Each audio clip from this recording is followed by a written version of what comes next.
So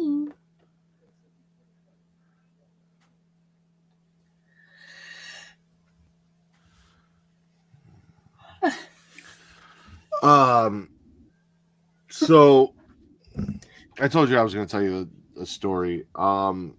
So I was a couple days ago. I watched the first episode of Dangerous Breed, the Teddy Hart documentary, where he may or may not have made a woman disappear.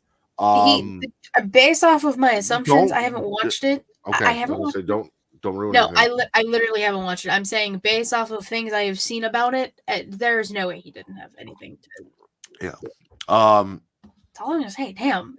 So this morning, my wife wakes up and she's like, "Hey, did you ever look at that show that I told you to look into?"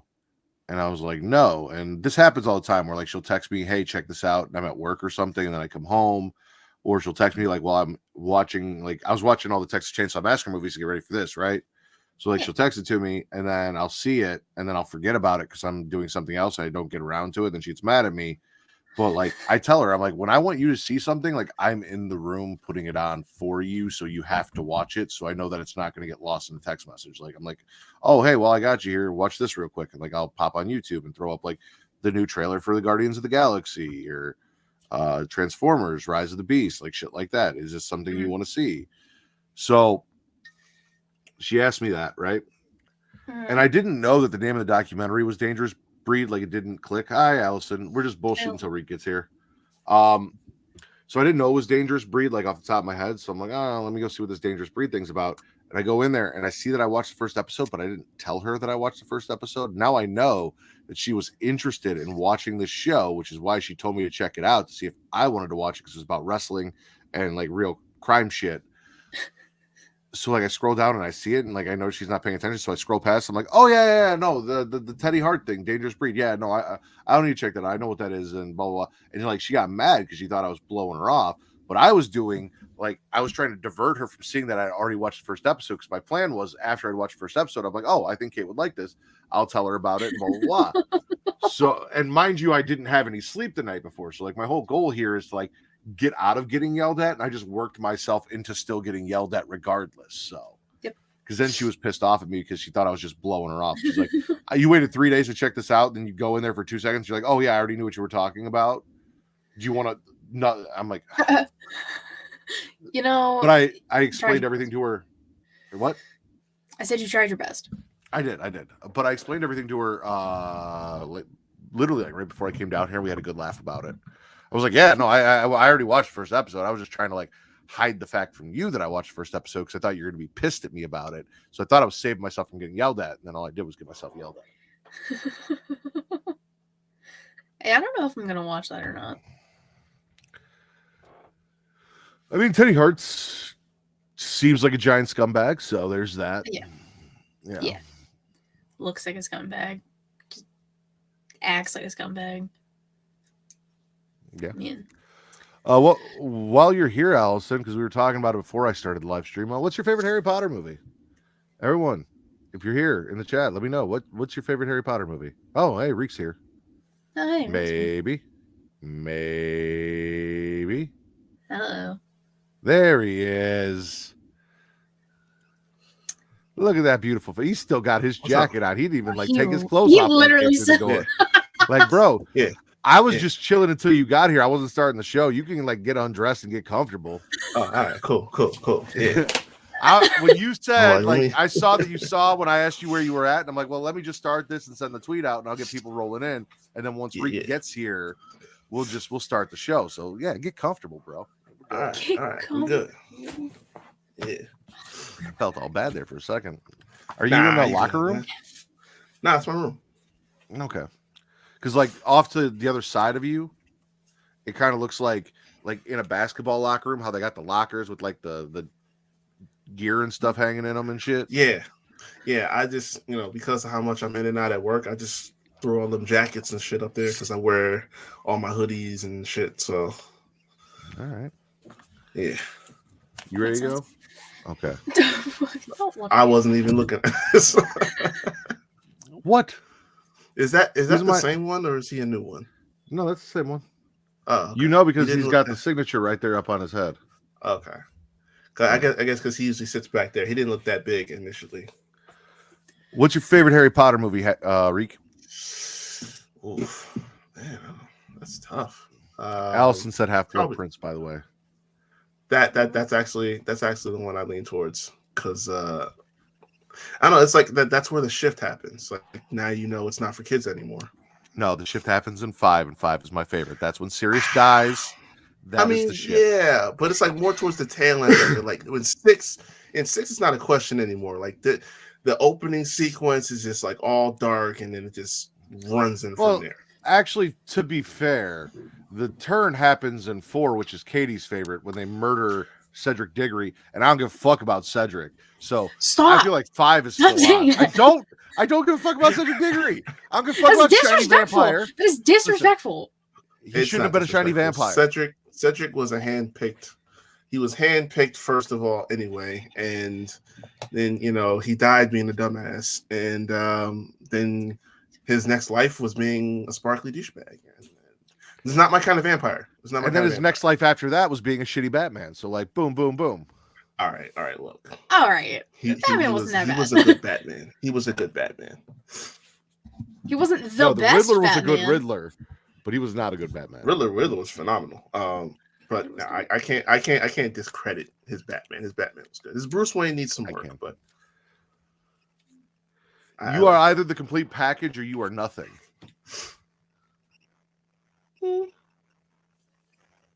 That's fair. That's fair. I could see that. Well, I disagree there, because Ben Affleck's Batman was good to me, but his Bruce Wayne sucked completely. No, Ben Affleck was complete total shit and should have never been in that role. Period. I initially said that, but because of the Batman that he portrayed, that veteran, withered Batman that just beats the shit out of people relentlessly, that Batman I could get behind. Oh, I didn't. Bruce Wayne, no. I didn't have an issue with him being violent. That's not why I said he sucked. He sucked because it's fucking Ben Affleck. Like that is that. Yeah. The voice thing. I didn't like that. That took me down a couple points. The only good thing Ben Affleck's ever been in is a fucking what the Kevin Smith movie. Clerks. His cameos in not just Clerks. All his cameos in Kevin Smith movies are fantastic because they're cameos outside of Dogma. But other than that, small parts. That's where Ben Affleck thrives. He is not a main character. It's terrible. I agree with that. I don't like to mention Daredevil, but it brings up those points. Prisoner of Azkaban is your least favorite. See, my least favorite is Katie's favorite. So, well, I don't know if it's my favorite. I like. I'm not about the Goblet of Fire. I'm really not. Like, it's fine. Whatever. The thing about Goblet of Fire is, and I get it. You can't put everything in these movies because they'd be too long. But it just felt too rushed, too condensed. Like, it's a really good book. It was a shit movie.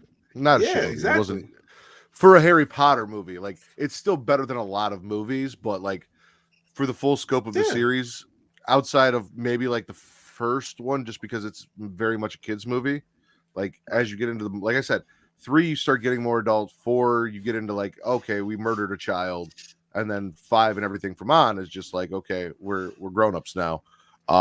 It is my least favorite of like 3 through 7 part 2. Yeah, I agree with that. But yeah, that was. That's not knocking you for liking it. Like, I think it's my wife's favorite too, actually. Why Kate and I are best friends. I didn't think it was bad. I just, I hated that we're just okay, we're here, skip, and then skip to this thing, and you don't even reference this thing. It's like, I don't know. That's just something that's going to come up throughout all the movies because a lot of source material, but not a lot of them to work with. Yeah. Also, if you guys are hearing and wondering why the fuck am I listening to a Texas Chainsaw Massacre podcast and they're talking about Harry Potter, this is the pre-show. We haven't started yet, but we will be starting here very shortly, so do not worry. We'll be talking all things Leatherface and his incest cannibal family and all of the sharp chainsaw tools and all of the Matthew McConaughey's and Viggo Mortensens and Renee Zellweger's and Jessica Biel's and everyone else, Alexandra Daddario's and Clint Eastwood's kid, whatever, Luke or Jim or whatever the fuck his name is. It doesn't matter. Kyle Eastwood, whatever the fuck. You said Jim. Is it not Jim Eastwood? I don't think it's Jim Eastwood. You never know. So let me Riq, I think you retweet muted this. yourself.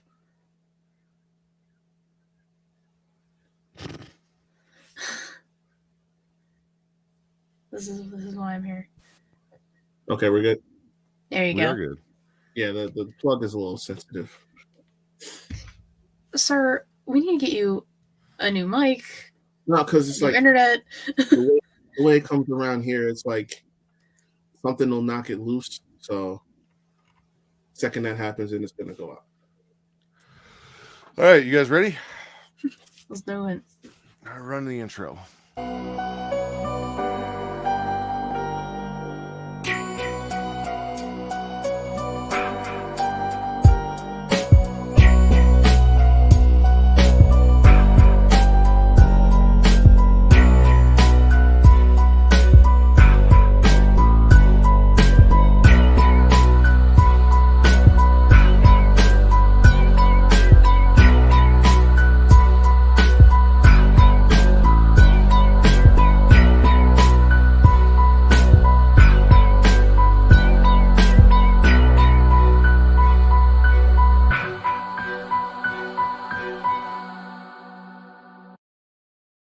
Following podcast contains mature content. The views and opinions expressed by the host are not necessarily those of the host. Listener discretion is advised.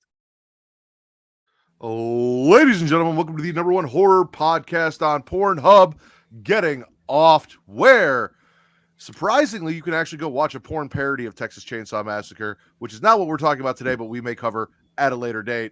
It's got Ron Jeremy. It's a real thing. Trust me, it exists. I am your host, the patron saint of podcasting, the Warden Matt Ritter, and I have not slept in over 24 hours. And I am here with my co-hosts this evening. She is the shaman of She Lead, host of the She Lead Showcase, Inside the Mind Up, In the Crowd, and story time with the hardest working woman in podcasting today, Miss Katie Kinzie, baby. And your official Getting Off co-host at this point. And my official Getting Off co-host. And the sun that shines through the revolving door of every mall in America, or whatever the fuck we call it. We also came with host of the Havoc Hour, where we used to do all of this fun shit before Getting Off became a thing, as well as one half of, because Malik doesn't fucking exist, Young Kings Wrestling, Mr. Riq Havok. How you doing, Riq? What's up? Long time no see, you guys. Yeah, no Well, shit. I saw Katie last week. I haven't seen and You got were my supposed mat to be time in a last while. week. Stuff happened, you know. Yeah. You missed Yeah. a couple of these because stuff happened, so. Yeah. I couldn't miss this though. It's Riq Havok 24, right? Yes, it is. All right. I forgot before I started doing this that I needed to change the episode title so that I could put it at the bottom. So I'm doing that and putting the ads in there. So anyone that tunes in knows who the fuck you guys are. Though you guys already should, because if you're watching me, you should have watched stuff that I've done with them previously. There's, like I said, a whole shit. Riq, tell them about the Havoc Hour and all the stuff Oh my that we've God. done over there that they can go check out yeah. the back catalog. Yeah, while I we're check like- it out. We're like at least 2 years deep now. So my podcast, The Havoc Hour, is where I talk sports and entertainment. And typically I started off with very sports heavy content. But of course I've got movie fans like Mr. Matt Ritter. And we decided to just jump into movies. So the last several episodes have been movie reviews, franchise reviews, horror movies, things like that. And we essentially made this little panel here that is now this show, the movie panel for the Havoc Hour. So if you haven't, like you said, seen this content, there's a bunch of it up on the Havoc Hour. So go check that out on YouTube if you're watching on this as well. It's also my pinned, it's all of my pinned tweet at Getting Offed. You want to go check out all of that. Everything we've done horror movie related is all pinned in my pinned tweet at Getting Offed over on Twitter. Also, shout out to Allison and Tim who are in the chat. If you guys are here, you know Creation World is the banner under which the Smacking Around podcast exists. And you guys can find them at creationworld.com, facebook.com/Creation World, Twitter and Instagram at It's Creation World, ITSCREATIA World.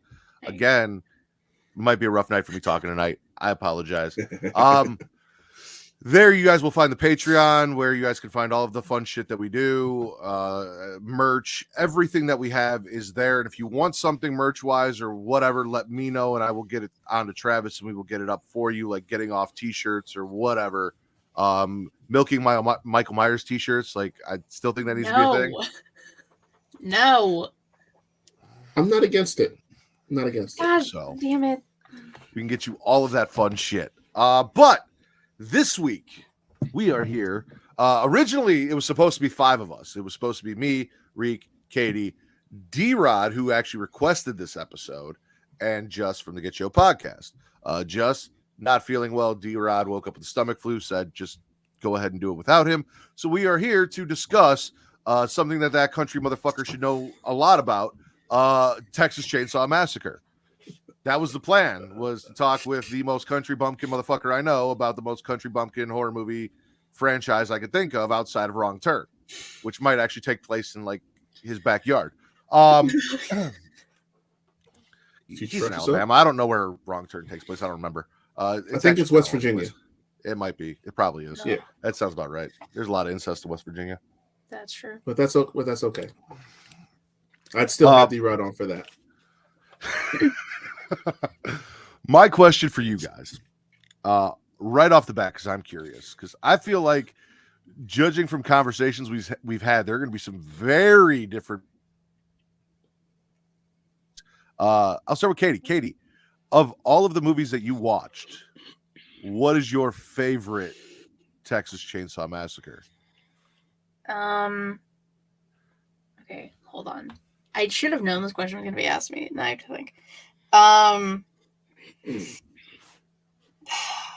don't know. I mean, I did just watch Leatherface, and that was kind of cool. But I'll go 03. Okay. The remake. Yeah. The original remake with Jessica Biel.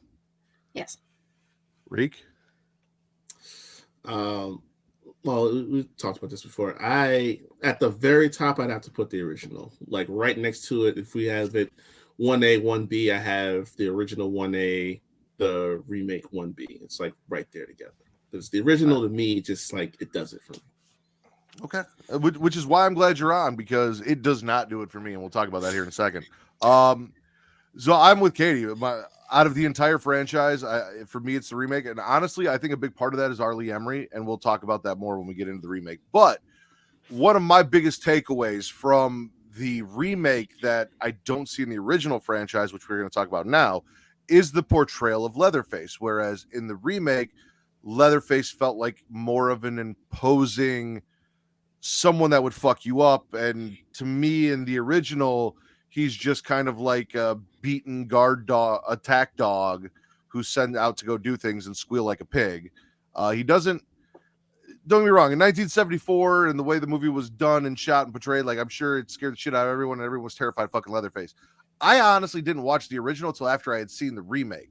So like I had an impression of Leatherface before I went in and watched 74, because this wasn't big on my radar as far as horror movies go. Like I watched Nightmare on Elm Street, Friday 13th, Halloween, all that shit, a bunch of other shit, but Texas Chainsaw Massacre was never really my mom's cup of tea, so I wasn't introduced to it. And then it wasn't until the remake came out where I'm like, oh, let me go see what the fuck this is about. And I went and watched the 4 movies that came before it, and we're gonna talk about those.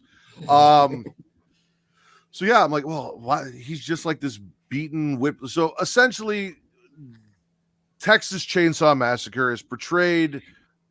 Leatherface is based off serial killer from Wisconsin, Ed Gein, and as is the family, they're cannibals. They use all of the parts of their victims to decorate their homes and create things. And Leatherface covers his face with the faces, the people that he kills, and peels off and makes masks and all of these things. But they're like a cannibalistic family living out in Newt, Texas. A group of hippies come by with a kid in a wheelchair, gets stranded, and then run foul of this family who's kind of like running the town. and they decide they're going to eat them, and then they all start getting fucked up and used for food, except Sally, who escapes. Young Sally Hardesty gets away. Yeah. Indeed. I never wanted to watch these movies until you basically made me. I was never invested in anything Texas Chainsaw Massacre, anything Leatherface. I just didn't care. I don't know. I always forgot that these movies really existed, and I didn't even watch any of them until like a few months ago. Like any of them. So the first one's like, yeah, the first one is iconic, but I couldn't stand all of Sally screaming for the last half an hour of the movie. Just one of the only good things I like about these movies in general is the narration in the beginning. I love that part. Classic. But everything else is just there. Well, that's why I want Riq here, because Riq has this ranked at the top. I called it a cult classic. You said you wouldn't call it a cult classic. So, No. because I know you can go in and speak on, I mentioned Ed Gein and all that, but like there's a lot behind this movie. It came out before Halloween, before Friday the 13th, before all this stuff. It did something that those movies didn't do and kind of opened doorway. So please speak on that. So yeah, and I like that you said that too, because it gets so lost in the shuffle, because you had this movie, you had Black Christmas, all that before Halloween came and like really jumped the slasher craze forward. For me, it's just like there's just certain aspects of this movie that just kind of make it stand out. This wasn't even the first Texas Chainsaw movie that I saw. I saw one of those sequels, the one that's going to be the most talked about probably. But it's like when I went back and I watched this one, and that's why I have such a disdain for the sequels, because it takes you to such an uncomfortable place. Like you mentioned, like Leatherface, and he's basically like the there's this attack dog essentially. That's kind of why I liked his portrayal though, because it's like basically being off in the wild, and here is this wild animal that's like a predator of sorts. Like I say all the time, like Michael Myers to me is best when he is the shape, when he doesn't have any type of a motive or any reasoning. The same thing here with Leatherface. It's like he is led around by Drayton and stuff like that, but he's his own, like he's just this force that is existing in the house, and just comes out when people show up intruding and trespassing like they do. But it's just like the little things in the mix, like you said, the thing about Sally with the screaming, like that. I can see how it gets annoying, but it's like you're showing that horror in the moment. Like the narrator talks about mad and macabre, but you're really encapsulating that in that scene. Like you picture yourself strapped to that chair in the middle of that, like what's your reaction going to be? And it's like you get that so in depth, and the camera work obviously was all great. Everything's practical because we haven't gotten into the era of special effects yet, and it's so simplistic. Kids are on a road trip, they make this stop, and they just wind up in the wrong place at the wrong time. You stumble upon an absolute nightmare, and everybody just go, and you don't see a lot of blood in this. The little practical effects they tried to make with blood were like minimal, and it's like I don't know. There's more the suspense factor as opposed to the jump scares and blood and gore, like a lot like Halloween, a lot of the same aspects of that, and that's something that I really enjoy. Correct me if I'm wrong, but I believe so. Side note, real quick. My wife, Kate, her mother's side of their family is from Texas. Her aunt, who I met when we went down to Austin, Texas, before we got married, and it was a trip that we took when I actually asked her dad, because he was living down there, or her parents were living down there with that aunt at the time, if I could marry his daughter, which I planned on doing when we got back from Texas. Neither here nor there. She worked on the costumes for the original Texas Chainsaw Massacre. So that was something that we bonded over while we were there. And I was down in Austin doing all like the weird shit. But I believe and correct me if I'm wrong, but I believe that this was actually supposed to be a dark comedy more so than a horror film, which is why when they made the second movie, they really turned the cornball. And I will reference what I believe was supposed to. So, we talked in Friday 13th on the Havoc Hour about how I was like, oh, they killed the wheelchair kid, and I loved it. And you guys were all like, eh. Well, they do it here. Like, Franklin dies, gone, like in a wheelchair, God.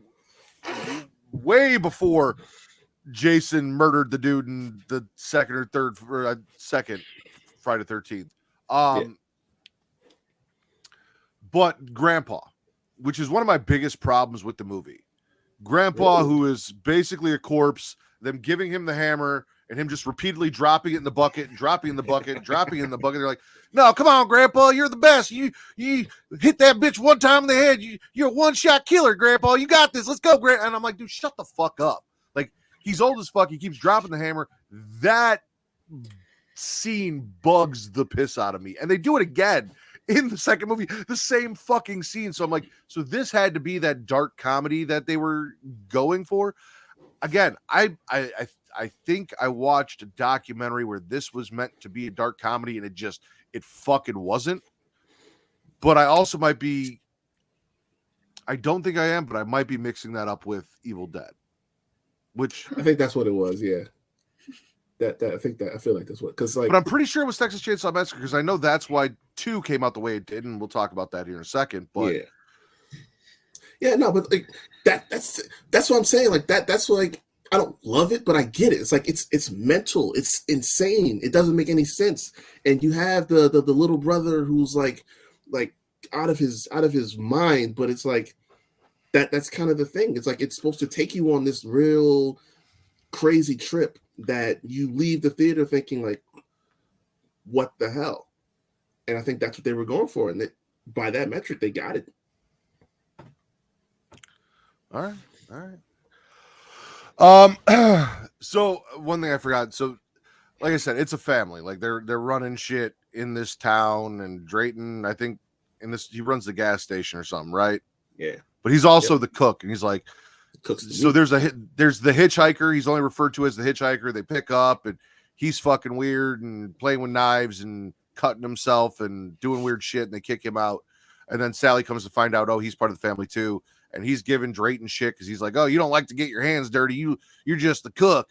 And Drayton's like, you don't understand. And then the grandpa thing where they're giving a corpse a fucking hammer, and he just can't hold it and drops it. And they just keep handing it back to him over and over. And then Sally's screaming, and all of these things are going on in this movie. But it was groundbreaking for the time. Like, it was one of the scary, because again, with the narration in the beginning and the way it was presented, it felt like it was a real documentation of something that was happening. It was one of the most gory movies to have ever come out at that time. It was done on a very low budget. I do know for a fact Gunnar Hansen did not wash his clothes the entire time they were shooting in Texas, and reeked to high hell during that shooting. Yep. And not just him, that dinner scene, they said they used real meat and it started to rot. Yep. And in like the 90, 100 degree heat, like everyone was getting sick. So I mean, like the more you know about this stuff, it's like the more you got I had an appreciation for it, because it's like, this really is horrifying to shoot. Like it's frightening inside and outside of the screen. Yeah. So you're not a fan, Katie? No. Like I said, I prefer my Leatherface. So it gets worse as we go on, because they make him even more of a beaten dog as we move on, and kind of like the family's bitch.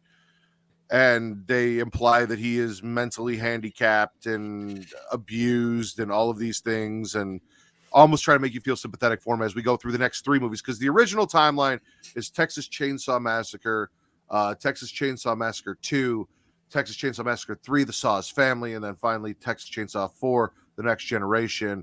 And then we get the remake, and then the prequel to the remake, Texas Chainsaw Massacre, The Beginning, Then you get Texas Chainsaw 3D with Alexandra Daddario, and then you get Leatherface, and then you get the most recent Texas Chainsaw Massacre that came out on Netflix.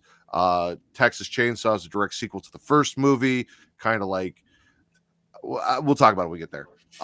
Same things with other movies. So this is going to be like Halloween with all of these multiple timelines and things going on throughout it. But so Texas Chainsaw Massacre, essentially, they left the house because Sally got away and they were afraid Sally was going to send the cops looking for them. And they're just kind of traveling around. They're living in like a fucking abandoned amusement park or some shit. Drayton is now making the best barbecue in Texas with dead people and feeding it to the masses and winning awards. So this features Chop Top. Now, mind you, I have a very good friend who absolutely loves Texas Chainsaw Massacre 2 for the extreme camp and ridiculousness. Bill Moseley, who, if you are not familiar with that name, you may be familiar with a movie called The Devil's Rejects or House of a Thousand Corpses. He is the brother in those movies, Otis Firefly. So he plays Chop Top in this movie, which is this Vietnam War vet with the metal plate who's hanging out with Leatherface, murdering people. There are these two preppy douchebags who are doing fucked up shit on the highway and calling into a radio to harass them and end up fucking with the wrong people on the highway and getting murdered. And like you hear like reports of all of these kills and things happening all over Texas because they're moving around Texas. The family is moving around Texas. This radio DJ decides she's going to become an investigative news reporter and get involved in some shit that she shouldn't have. And this leads to her, Riq, you lost your video there. Oh, nope, he's unfriended. Yep. This leads to her being a target because she meets a sheriff whose nephew was Franklin and Sally, or Franklin from the first movie, and he's looking for them and all of this stuff. And he asks her to repeatedly play back the audio that she recorded from these preppy boys calling in and getting murdered on air, which then attracts the attention of Leatherface and Chop Top, who come after her. But Leatherface apparently now is just one horny motherfucker, and instead of killing her, just decides to dry hump the air with his chainsaw dick and imply to her, like, yeah, I can get it, and let her live, and then lies about her being killed to Chop Top. She then meets up with the sheriff who's got this vendetta. He goes chainsaw shopping. She gets kidnapped, ends up in the fucked up amusement park dungeon, and everything's revealed to her. He hunts them down. There's a big chainsaw duel between Leatherface and the sheriff, and she's trying to escape. Apparently Grandma's here, and Grandma's got a chainsaw too, and she's on a throne, and Chop Chop's chasing her up this fucking roller coaster mountain to the throne room where dead Grandma's corpse is. Mind you, they redo the entire Grandpa scene again with the fucking hammer, this time with Stretch, the radio host. There's a lot of cheesy, corny camp in this movie. They really dialed it up to make sure that you knew that this was supposed to be more of a comedy than a straight up horror film. Though I don't know, depending on where you sit on the kind of comedy you like and when you watch this movie, how well that comedy plays off. Because I can tell from the look on Katie's face and me describing it that this comedy did not come off as funny to her in any way, shape, or form. No. Me either. I like campy movies. That's fine. This movie fucking was awful. This was terrible. I sat here and suffered through that fucking movie. First movie was fine. Whatever. Sets premise. Whatever. That's fine. 2 sucked. The best part of this movie was Stretch. That's it. She's fine as fuck. Yes. Exactly. She's the best part of his entire movie. Leatherface having this weird chainsaw fetish thing. Nope. No, thank you. It's weird. I don't like it. The camp is too campy. The grandpa scene. I hated it. I will disagree, actually. The best part of this to me was the sheriff. because there's something about it. Like, because again, I also am not on the train with the sequel, like because it's such a departure from the first one, and basically we're rehashing, like you said, the Evil Dead, formula, and that didn't work for me. But the sheriff, having this beef with the whole family because he was, I think it was Franklin's dad or something. I believe uncle. Uncle, yeah. He's got beef with them because of that.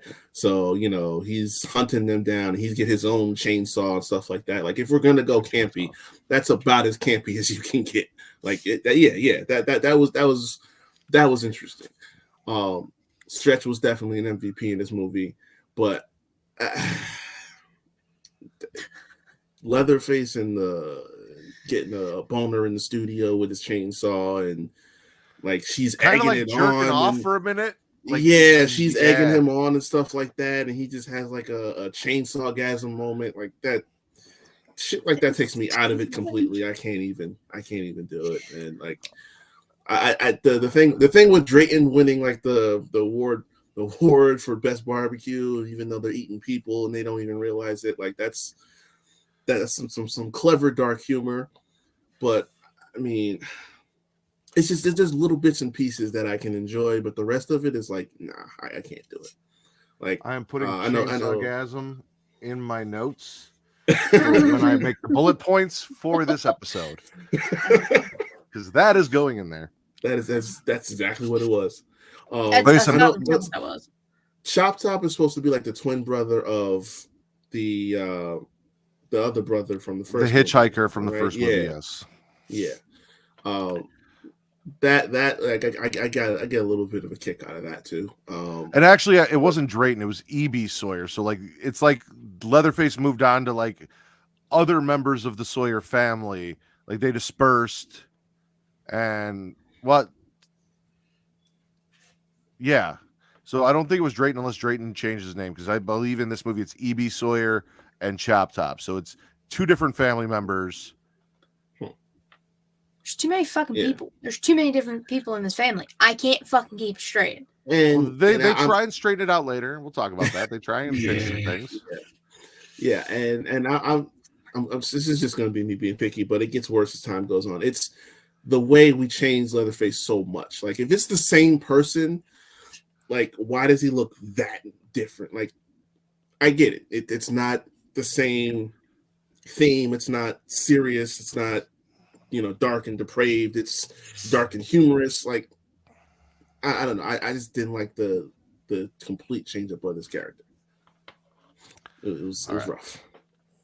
All right. So let's talk about, out of the original four, my personal favorite, Texas Chainsaw Massacre 3, The Saw's Family.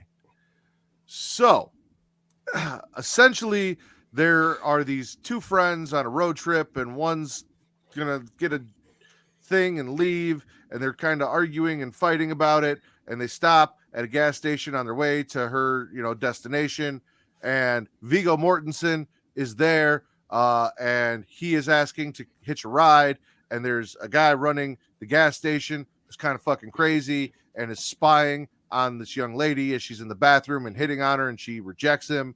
And then Viggo Mortensen comes in and handles some business, and then he shoots him, and it's like all this big show, and they take off, but they got directions from him to take this other dirt road. Listen, if you ever stop, I don't care if it's in fucking Texas, Illinois, fucking Alaska, where you stop at a fucking gas station in the middle of nowhere, and some dude comes up and gives you directions, says, take this shortcut. Don't take that shortcut. Just follow the fucking interstate. Just do. I don't care how much time it's going to save you. Just stay on that fucking road. Do not take the shortcut ever. But they do. And they end up running into another person Rob Zombie cast in Devil's Rejects. The black guy in this movie is in Devil's Rejects. He plays I can't think of his name. He's the pimp. I know exactly what you're talking about, though. He is Captain Spaulding's brother. Yeah. Makes really good fried chicken, apparently. Well, no, Captain Spaulding does, and he loves Captain Spaulding's fried chicken. Which sounds he's racist. Joe Grizzly in Zombies. Joe Grizzly, yes, exactly. So again, another one of these. So I feel like these movies are a big influence to Rob Zombie because he's casting a lot of people out of these movies and from these kinds of movies in his later films and using them. Anyway, they run in together. The car flips over. He kind of helps, makes a save. There's a girl who apparently escaped and is running around trying to stay away from the family in the forest that he comes across, and she kind of gives him the info. She dies. He goes looking for the girl who gets captured by Leatherface. We find out that Leatherface has a child because there's a woman who is also now a part of this family that because again, he is just like a foster child that moves from cousin to cousin as they fuck each other. But she tells us that Leatherface likes to play with like the girly bits and has a child, and he's really good at making babies. He makes really sweet babies, even though his little blonde daughter is fucking crazy. But I feel like this got back to the horror element of a Texas Chainsaw Massacre movie. There was still a little bit of camp and corny in there, but not as bad as 2. And maybe it was because it was shot in the 90s. Maybe it was because the acting might have been a little better. Whatever. You had Viggo Mortensen in this movie. Like, I enjoyed this one out of the original 4 more than any other. You get the showdown between the dude and Leatherface, her fighting her way out of the house, and finding out Viggo Mortensen and the dude running the gas station are all part of the family, and it was all a big ploy, and all of these things. Like, there's a lot of cool elements in this. There's a whole like swamp scene, hunting scene going on after the car crash, and like there's a lot of good in this movie that I actually really enjoyed. And again, Leatherface gets this really cool saw that says the Saw's family. It's all engraved in shit, and it's giant as fuck as a present for doing such a good job and being such a good boy. And he felt more menacing in this movie. Like, he didn't feel like the beaten dog that he was and will be in the next movie, because the next movie, whew, whew. Good Lord. Yeah, this one definitely. Yeah, I think I agree with you. This, out of the 4, this might be my favorite one. Just because, I mean, yeah, like we talked about 1, 2 is trash, 4 is something, but this one, I did like the fact that they did seem like crazier, I guess, and it worked, and the acting was definitely way better. In like having the fact that Leatherface has kids, which that's a disgusting fucking thought in itself, but then she's a little crazy child, and it works well. And that chainsaw was big for no fucking reason. Oh, it was big for a reason. It was At this massive. point, the chainsaw is a metaphorical representation of Leatherface's cock. There it And is. every movie, as his dick gets bigger, the chainsaw does too. And this is the biggest his dick has been so far. It's and probably the biggest it will be. Yes. Indeed. Yeah. But like, oh, I'm sorry. Go ahead, Riq. You haven't talked yet. Yeah, I appreciate them, kind of getting back to a more like a serious tone, and Viggo Mortensen was a very great addition to it. But my biggest issue with this, honestly, is, and you said it a couple times already, it's like we kind of put more of the focus on, it's like the chainsaw becomes more of a character now. Like, that doesn't happen with any other character. I don't understand why. It's like, and even if you watch like the trailers and promotion stuff for it, it's all about the chainsaw. Leatherface is just the guy holding it, and it's like I never like when we kind of take too much attention off of the character, the moneymaker, for something else. Like, we're not focusing on a kitchen knife with Michael, or the razor gloves with Freddie, or the machete. Like those guys all. They're versatile, but it's them. They're the selling point. This time it felt like it was a chainsaw, but no, the movie was going in the better direction. Obviously, we're going to go off the rails in a minute in the next one, but like in terms of like where it falls on the scale, I put it a little bit higher. So some of the elements of the first movie that they brought back were obviously Viggo Mortensen is trying to hitchhike. They have the hitchhiker in the first movie. What I did like about this, like I said, Leatherface got some balls in this movie. Not only apparently is he just out here probably non-consensually, but having lots of sex, knows his way around the girly parts, but also the dude with the fucking hook hand, who is, I think, the cook of the family, who's like trying to shame him and fuck with him. He sticks that dude in the fucking oven, throws his shit in there, and then makes him reach in with his good hand to grab it out of the fire. And like, okay, Leatherface, looks like you got some balls, bro. Like, where did that come from? Where's that been the last few movies? It goes away, but he had them. Definitely goes away. Does it indeed? Ken Forey, that's his name, and I should know that because I've got his picture, I think, out in my garage. Yes, but I did meet him. I did get an autograph from him. Ken Forey, he played Benny in this movie, and Benny is the one that got into the accident with them and all of that, and also saved Michelle, who was the main girl in this movie.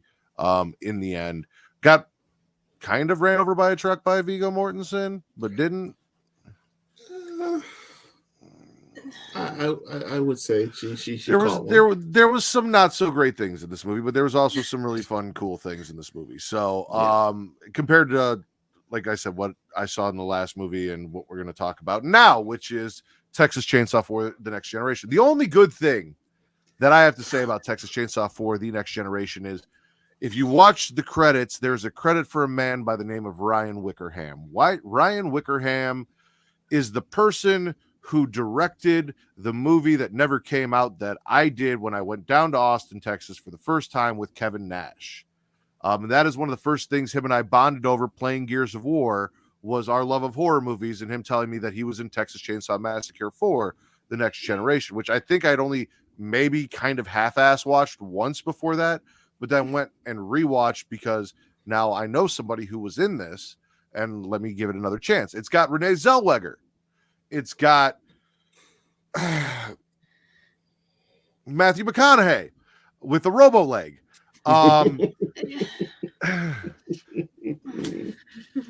It's the only movie so far that's got titties. So that's a plus.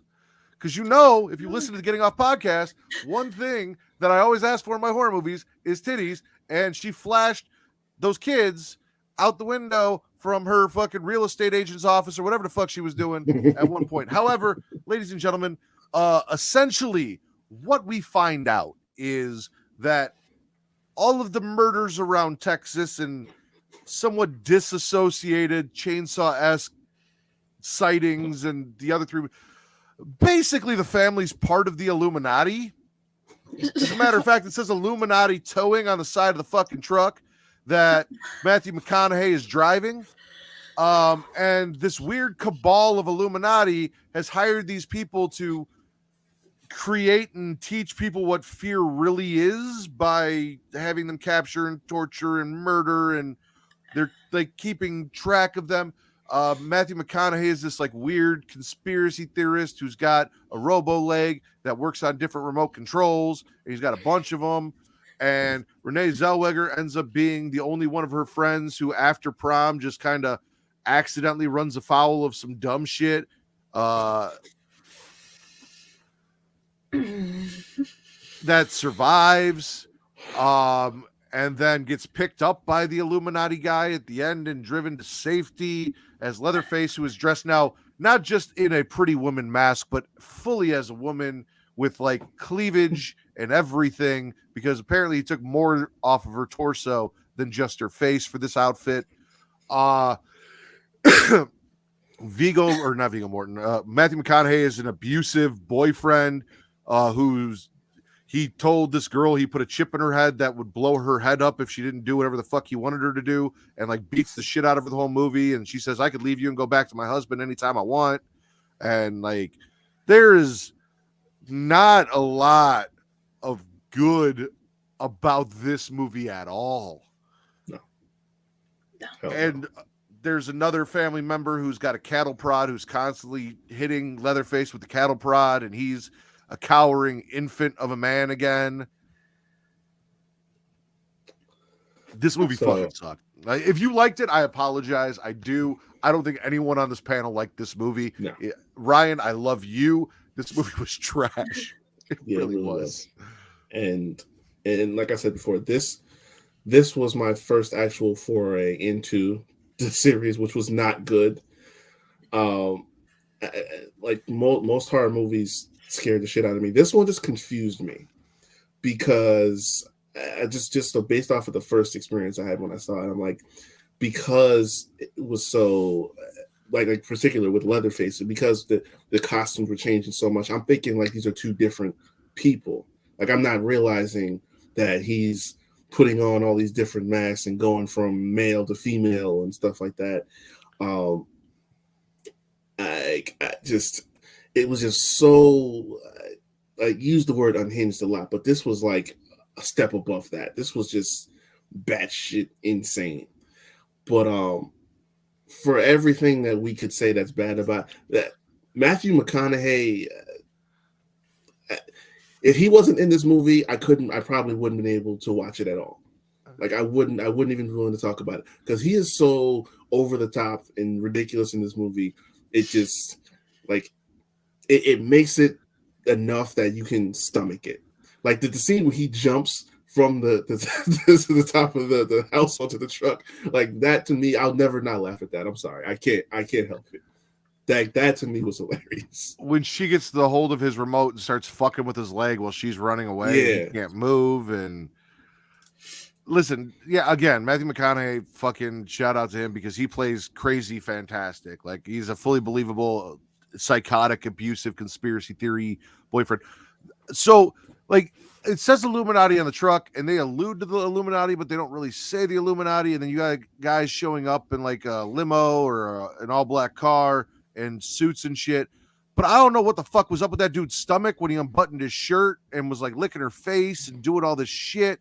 He had like weird body fucking like he had piercings on weird body modifications in his ass. Like I had no idea what the fuck was going on in this movie. I was so confused because on one side it felt like these are just crazy fucking conspiracy theorists, people who are living out in the middle of nowhere doing crazy shit. But then you find out that maybe they're kind of telling the truth and this is real. And then it's like, well, what the fuck is going on? And they never really fully explain it. And the movie was probably so bad that they never got another movie to explain it. So thank God. This was a mess. Yeah, it was so confusing. Dude, at the end, someone just randomly flying a plane and killing Matthew McConaughey.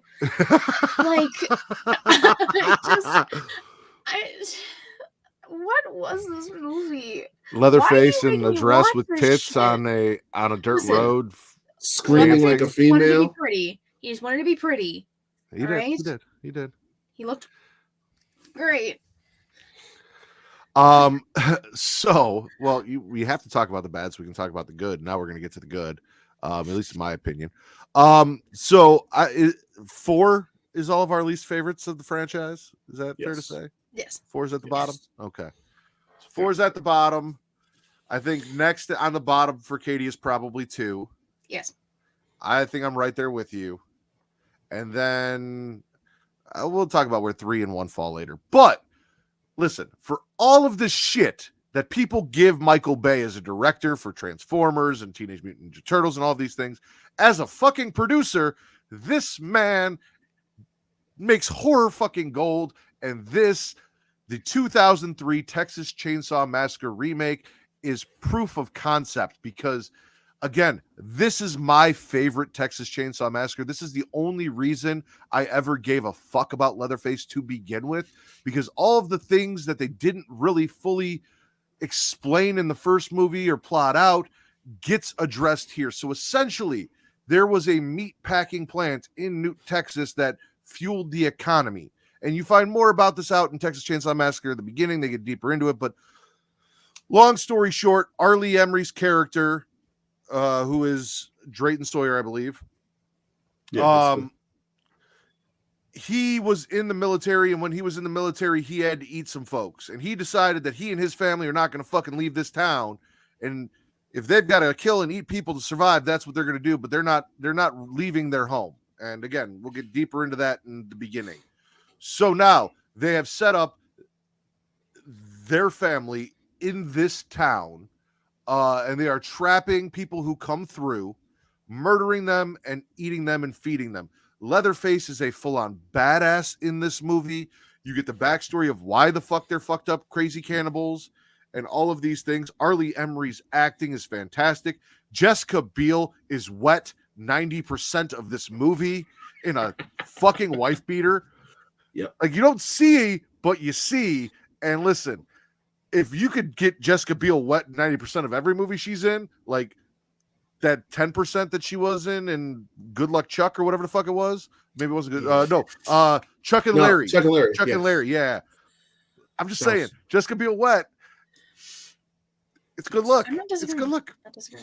I know. Amen. So these kids go to Mexico, buy some pot. Jessica Biel's character does not know that's why they went to Mexico to buy some pot. They're on their way to a Leonard Skinner concert. On their way, they run into this hitchhiker or this woman on the side of the road that they almost run over, and they pick her up, and she is all sorts of fucked up. And as they're driving to town to like try and get someone to figure out where the fuck she needs to go, she freaks out and blows her own brains out in the back of their car in front of fucking everybody. Mind you, Jessica Biel has found out now about the pot and flipped out about it, and then they threw the pot out into the field, and that's a big fucking waste of money. Like, what the fuck was the point of all of that? You know, you drove all the way down to Mexico, and you're just going to throw it out in the field because your girlfriend's mad? Like, maybe get a new girlfriend. Neither here nor there. Yeah. Didn't turn out well for him in the end. They run into the Sawyer family. Arlie Emery is playing the sheriff in this movie, who is the most fucked up, psychotic, evil fuck of a sheriff you will ever meet. He forces one of the guys to basically reenact the entire unaliving scene that the girl performed in the back of the van, and hits him in the mouth. And it is a whole, like, if you have not seen this movie, you really need to go see this movie. This is, again, in my opinion, the best Texas Chainsaw Massacre movie. And then if you enjoy this, go check out the 1974 version that it was based on and see how you feel about that. Depending on where you're at in horror movies and how you like horror movies, you may love it. You may think, okay, and prefer this one like I do. But again, Leatherface is a fucking badass in this movie.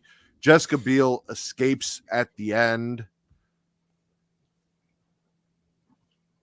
Basically playing the becomes Sally a Hardesty character. Yeah. Yeah, there was not an ounce of bad in this movie whatsoever. And like I knew from the first trailer I saw this movie it was going to be terrifying. It took me so long to finally watch it. Because I did actually see it before I saw the original. But it was like, oh my God. Like just that opening scene with the hitchhiker, it sets the tone from the jump. Like she's this traumatized kid. We don't know what she's been through, but obviously it's bad enough that she would pull out a gun and blow her own brains out in that car. And the camera work that they literally did going through that hole in her head out the back of the truck. I mean, you talked about the producing. I mean, the screenplay, everything that went into this was like just awesome. I was gonna say, you got to give Marcus Nispel, who was the director, credit, because I'm giving it to the production company just because everyone shits on Michael Bay, but the director of this movie was fantastic. The writers, Kim Henkel, fantastic, great job on this movie, and the casting was fantastic as well. And they brought some people back from the original. Toby Hooper was working on this as well, so it's like you kind of got back to form a little bit, but you modernized it. And it worked so well. Like Leatherface, I do like this version of Leatherface a lot because it's not so much that, you know, like I said, the wild, the animal type of character. It's more cold and calculating, and then there's a reason for it all because it's been like festered, as you see it, like in the prequel movie. But it's like the best way I can relate to it, because we're all wrestling fans here, it's like Kane when he first showed up. He's just like a machine that's there to just run through everybody, and that's what we see him do in this movie, and it's awesome. Arlie Emery is what just sets it off completely. Like, it would have been a good movie regardless, but that dude just like he is the quintessential natural villain that like I don't think you could ever picture him playing a good role on movies, TVs, or anything like that. Like he just kills. Because if you've ever seen Full Metal Jacket, you know that he kills the shit out of being a prick. But like this was just different. Like I mean, you couldn't have cast a better person to play that role. I agree. Katie? Everything you both said. And also, this felt more like a psychological thriller, not a horror movie. To me, at least. And I love those types of movies. So I think that's also part of the reason I gravitate out of this entire franchise to this movie. Because I think this is where they like kind of just made it more fucked up, but not in like a scary way, more like a psychological way. And I mean, like Riq was saying, like the way everything was shot, the darker tones in it was great. This is the best movie of the franchise by far.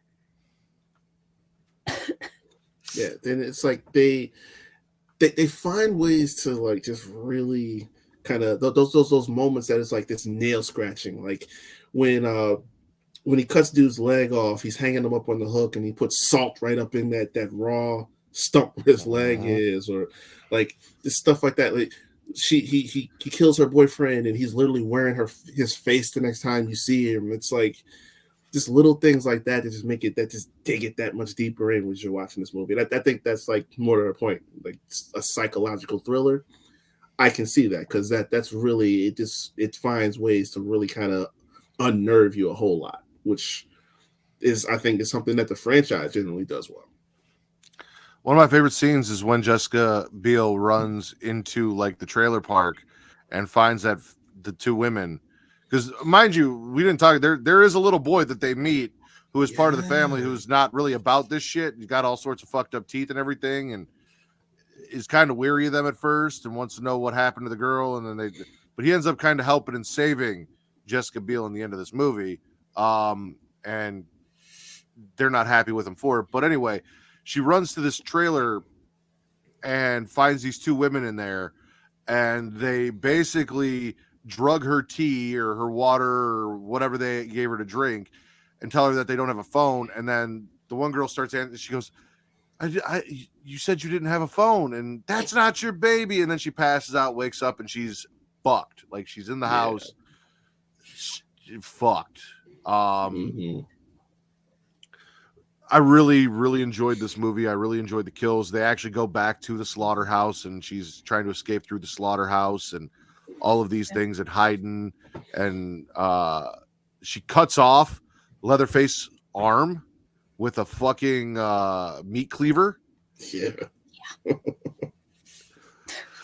I'm disappointed we didn't get a sequel to this movie. Like, I know we got the prequel, which we're about to talk about. I'm disappointed this movie never got, because Leatherface is still alive at the end. He's only got one arm, but he's still alive. He actually picked up his chainsaw and like shook his dead arm off. Still went after her. We had the fucking the truck and her, like it was all there. I love it. It's a great fucking movie for this franchise. Yeah. And the continuity too. It's like you kind of seen the callbacks from the original, the hitchhiker that shows up, him actually tripping and actually cutting his leg like he did in the first one. That last scene of catching her as she's leaving, just little tidbits like that to kind of pay homage. And apparently, this Leatherface and Gunnar Hansen had a real beef, like legit beef. They talk about that in like documentaries and stuff like that too, because there was something where like they were talking, like Gunnar Hansen was talking about how, I forget the guy's name, it's Andrew something. How Brian he does Nairski. Yeah, he talks about how he does the door slam. He's like, oh, this is how he does the door slam. He does it all like slow and like old and stuff like that. He's like, and this is how Gunnar Hansen slams the door. He does a quick slam. But then it's like, apparently when Gunnar Hansen passed away, like the dude was kind of a bit of a dick about it. Like he just like said something real screwed up when he passed away. So, mind you, something I should have mentioned and I did not about this movie is this is not the Sawyer family. So he was not. He played the character of kind of Drayton Sawyer, but he was not. So he was Sheriff Hoyt, which was the persona that he took on, which we'll talk about here in a second when I talk about Texas Chainsaw Massacre at the beginning. But they were the Hewitt family, and Leatherface was Thomas Hewitt, not Bubba Sawyer or whatever name you want to, depending on which movie of the original four you want to go with, because constantly changes. Yeah. But Texas Chainsaw Massacre at the beginning is a prequel to this movie. Essentially, there is two brothers who have girlfriends who are on their way, one to re-enlist, and the other to enlist because he was drafted to go back to Vietnam. The younger brother decides he's just going to say fuck it and skip off to Mexico and has not told his brother yet. We got Doira Baird in this movie, Matt Bomer, and Jordana Brewster, all here. They stop at the little town in Newt, Texas, run afoul of some biker gangs and get introduced to some people and end up killing a cow because the younger brother burns his draft card and they're not paying attention, and Sheriff Hoyt comes out. So essentially, Thomas Hewitt, Leatherface, was born to a woman who was working at the meatpacking factory who died giving birth. The owner of the meatpacking factory then took that baby and threw it in the dumpster. The Hewitt family, one of the matriarchs, finds the baby, takes it, raises it, sends him back to go work at the meatpacking factory where his mom died. Apparently, he's great at his job. Face is a little fucked up. He's a little deformed. Looks like he might be the product of incest. Not really explained. The meatpacking factory shuts down. They try to send him home. Leatherface gets pissed off, kills the boss who basically let his mother die and threw him in the trash. And then as they're looking for Leatherface, the last cop in the town hunts him down, comes across Arlie Emery's character.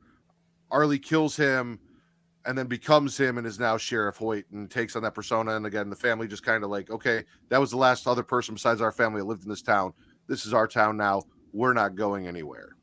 Arlie Emery is torturing these two kids because they lie about which one is re-enlisting and which one burned their draft card. Poor Jordana Brewster is thrown from the car and everyone leaves and like gets taken away and she's got to like find her way back. They kill one of the fucking biker chicks and then she hooks up with the biker dude to go find, like, it's a whole thing. And then at the very end, you think, oh, Jordana Brewster gets away, but she doesn't because Leatherface is in the back of the car and chainsaws her through the car, back seat through the chest. I also really like this one.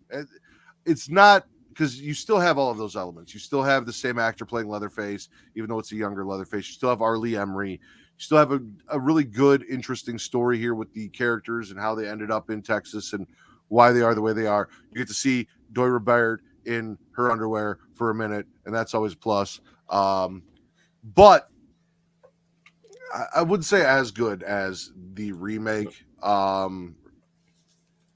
it's up there. It's entertaining. It's interesting. You got some really cool kills. I enjoyed it. Yeah, I put it just slightly beneath the 03 movie, but this was really good. And one of the things we didn't talk about too is like going on into the backstory of Leatherface, whatever deformity he has that actually we first see in the 03 movie because he takes his mask off and his nose like literally ripped off Michael Jackson style. Yeah, it's so like a flesh-eating disease. Yeah, something like really got him bad. And that's another like wrinkle to the character that adds into it. So it's like there's a reason for him actually having to wear a mask as opposed to him just putting on human skin faces. But yeah, it's like you give a direction for why we get to, you know, this family that's doing the things that they're doing. And Hoyt, the sheriff, he's talking about how, you know, he was in Vietnam and you're a prisoner of war. You got to do what you got to do to survive, or you starve to death. And it's like that's actually a thing that in real life that some people like in different areas of the world, it's like they had to make a choice. You had to eat certain stuff that if you don't, you're screwed. So it's like that realism kind of just adds another element to it. And I can appreciate that. It's rare that you see movies where there's no final girl, or at least you think there's a final girl, and then they lose it. They clipped just like that. That you don't often see that much. And I thought, in those waning moments too, it's like, okay, you got it. They hit that suspense button on you at the last second. Yeah, I mean, this had so much of what was good from the 03 movie, but it just you kind of what to expect. It's a prequel. You know what's gonna happen from this point forward, but you get some good backstory. Like the uncle that was in the wheelchair, we find out why his legs are missing. Because Thomas because had to do Arlie some Emery's surgery. fucking crazy, and he's like, "Oh, that's sloppy. Even him up, kid." Because Yeah, he gives Leatherface a chain. So essentially, his one leg gets fucked up, and Arlie Emery's like, "Well, there's no hospital, so we're just gonna cut that leg off." And then Leatherface accidentally nicks the other leg, and he's like, "Oh no, that's gonna get infected. Cut them both off," and saws through both of this man's legs. insane. Yeah, but like that's kind of it's the theme of the whole, like I said, theme of the franchise. Like these people are out of their freaking minds, and because you cast such a phenomenal actor in Arlie Emery, it just like it captured that spirit in the best way possible. Yeah, I mean, these people are fucked up beyond all relief. And this, I think I would have probably preferred a sequel to 03 instead of a prequel, but I did appreciate the fact that we got a prequel and you figure out why in this version they're all like this and how everything came to be and why the meatpacking plant is such an important factor in the movie and why Leatherface wears human skin. It was a good movie. I forgot a lot about it. Like when you were explaining it, I was like, "Oh yeah, that is what happened in this movie," because it just doesn't stick out to me as much as the other ones did. It's that. But yeah, I don't know. Because you have all of the same characters, and it's the only movie where you really have all of the same characters and everything. I think some of the stuff, especially with Arlie Emery, kind of blends between the two, and you don't remember, unless you've seen it a bunch of times like I have, like what's what distinctly between the two movies and where the explanations come in and all that. Yeah, no, I really I enjoyed this one. And I think too, like this is one of those ones where you kind of some of these characters you kind of feel bad for. Like whereas if you go back to the original, right? Like nowadays I audibly cheer when Franklin bites it because he was just so insufferable the entire movie. And that wasn't even method acting. Like he had to stay in character to capture that much of an annoying person. So the people on set really didn't like him. But like in this movie, the boyfriend, he was like he stuck up for his younger brother, the whole time. He took the beat down for him.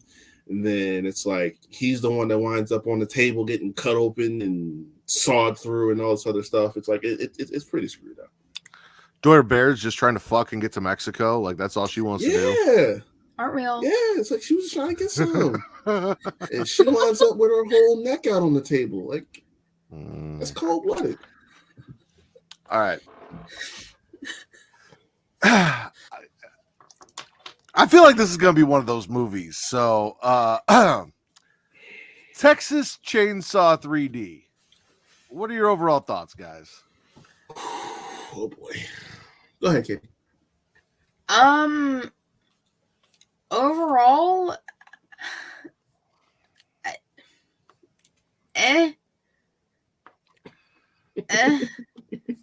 all I can give you is I appreciate the attempt. I can see where you were trying to go with it. It just, to me, it missed the mark on so many levels. It really did. And that's just a general statement I can give on it. Like I wanted to like it so bad. I really did. It started swerving, and then by the time we got to the tail end of it, it was just in a ditch somewhere. Like they lost me. This is my second favorite movie in the entire franchise. I knew that was Second coming. favorite. It's not as good as the remake, but listen. All right, so here's the thing. First and foremost, this is a direct sequel to the original. So something that we saw in a movie that we all liked in Halloween Kills with the flashbacks, they did that here before Halloween Kills ever did it. Where not only did they flash back to the stuff that happened in the original movie, and they used Bill Moseley to play Drayton Sawyer in the flashbacks and everything, but then we kind of got the fallout and aftermath and how the entire family was killed. We found out that it's not just the Sawyer family, that it's the Carson family and the Sawyer family, and they were kind of like interbreeding between the two, and doing some things. After the events of the first Texas Chainsaw Massacre, the whole town rose up and killed everyone except for Leatherface, who escaped, and a baby that someone stole and then just raised as their own child. Now, I will watch anything with Alexandra Daddario in it. I really will. I fucking love her. So I understand there is some dialogue that some people don't love, like "do your thing, cuz," when she throws him the chainsaw. I've talked to people and they've complained about how they made Leatherface out to be the good guy in the end of this movie, and he's not supposed to be a hero. But don't we all mostly end up start rooting for the slashers and enjoying them, and they become our favorite parts of the franchise anyway? So I didn't have a problem with that. The only issue that I had with this is I don't know what the fucking timeline is in this movie, because if it's 20 years after 1974, then this is supposed to take place in 1994, but it doesn't feel like it takes place in 1994. It's not shot like it takes place in 1994. That's my only actual issue with this movie. But essentially, there is this Carson who has been keeping and raising Leatherface. Whatever, she dies, and she has one living relative who happens to be Alexandra Daddario, who just finds out now that her parents basically kidnapped her, raised her, and that she has this whole family she didn't know about in Texas, and uncovers how her entire family was slaughtered, and then it was covered up. After meeting, Leatherface and not knowing that this is her cousin, and him murdering all of her friends and coming after her until he sees the burned scar on her titty that is the family crest for the Sawyers from the necklace that she had on when she was in the baby and there was the fire and all of that. I really do enjoy this movie. Tanya Raymond is fantastic. Alexandra Daddario is fantastic. Can you think of anyone else that's fantastic in this movie, Riq? I think you pretty much hit the nail on the head with that. Oh, really? That's it? Nobody else? I'm trying to think who else was in it. I'm assuming there's a specific person he's waiting for you to say. Mr. Steal Your Girl, who was fucking both the main character and her best friend. I mean, yeah, of course. Actually, how many movies have you seen Trey Songz acting? Okay, and this is my thing. That's the thing right there. Like, he wasn't even his character. He was basically just Trey Songz. Because let's be honest, in reality, I'm pretty sure that's how he really is.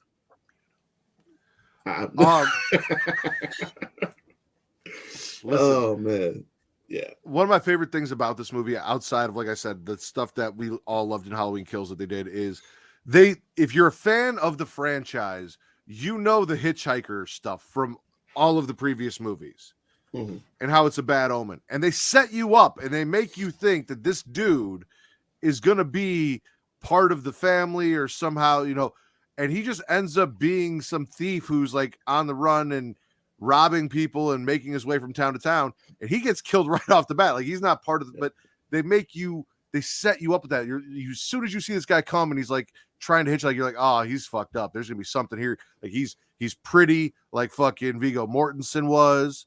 Like he's hitchhiking. Like there's something going on here. This is not going to be good. And no, he's the first one that goes. So you got the whole fucked up family with like the Eastwood boy and his dad, who's the mayor.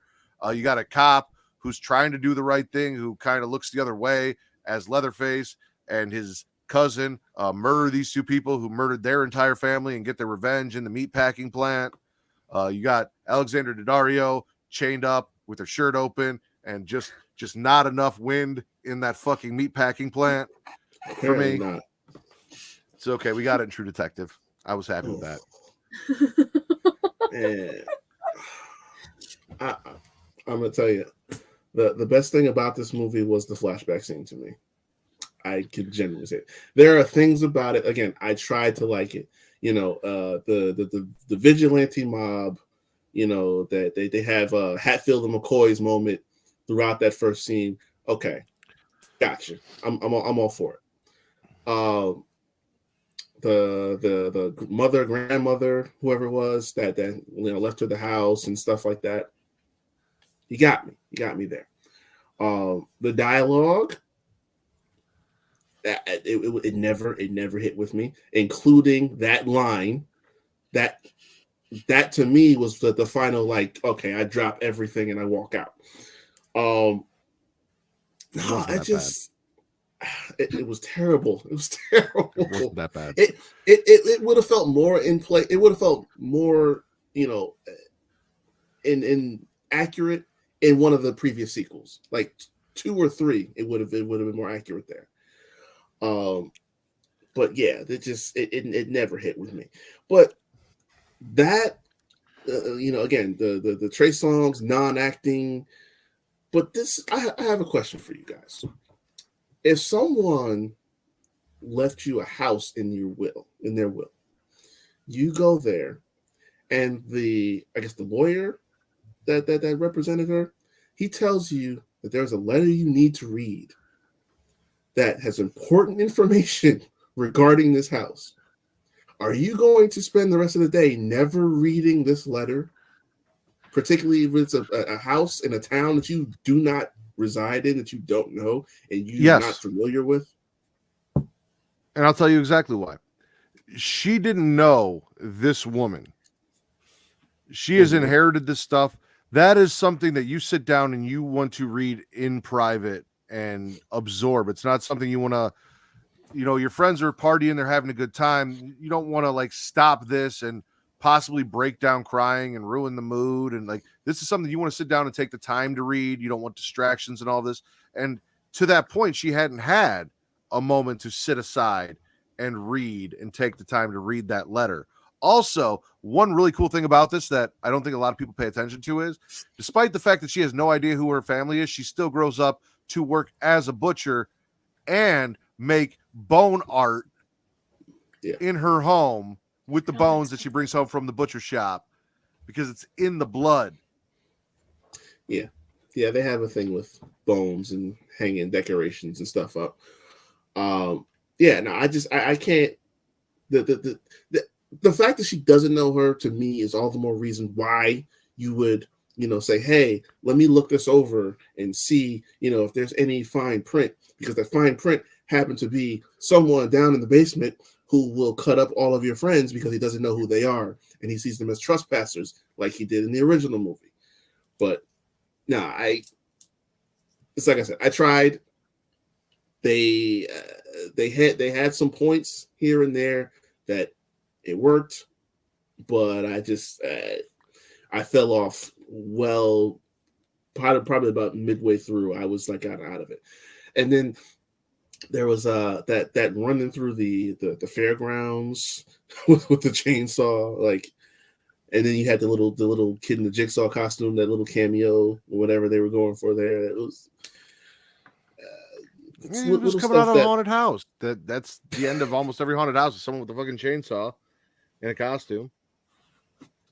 Yeah. Like, there was some good. There was some attempt. I just it didn't do it for me. It really didn't. Yeah, like this movie isn't terrible. Like, it's not a bad movie. No. yeah, number two, number four. God, awful. No, I'm saying it's my number 2. Well, I know it's your number 2, but like the flashback stuff's interesting to see. Baby napping's never a cool thing, so don't do that. The Leatherface, what? Did you guys watch the end credit scene?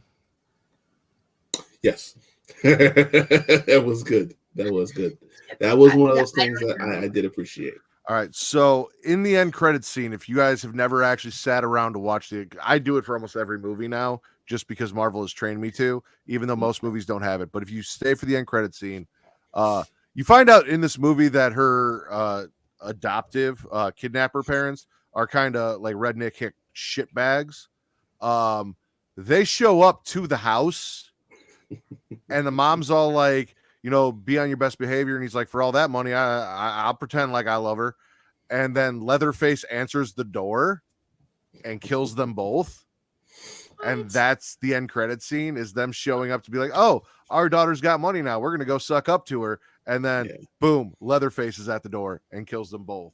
Damn it. Which is proper karma, because it's like, if you go in there, you firebomb and slaughter a family, it's like, why kidnap a baby out of that just to treat her like shit? Because they couldn't have one. They wanted a baby, and this was their chance. I know. It's just it's fucked up. That's why. Shit.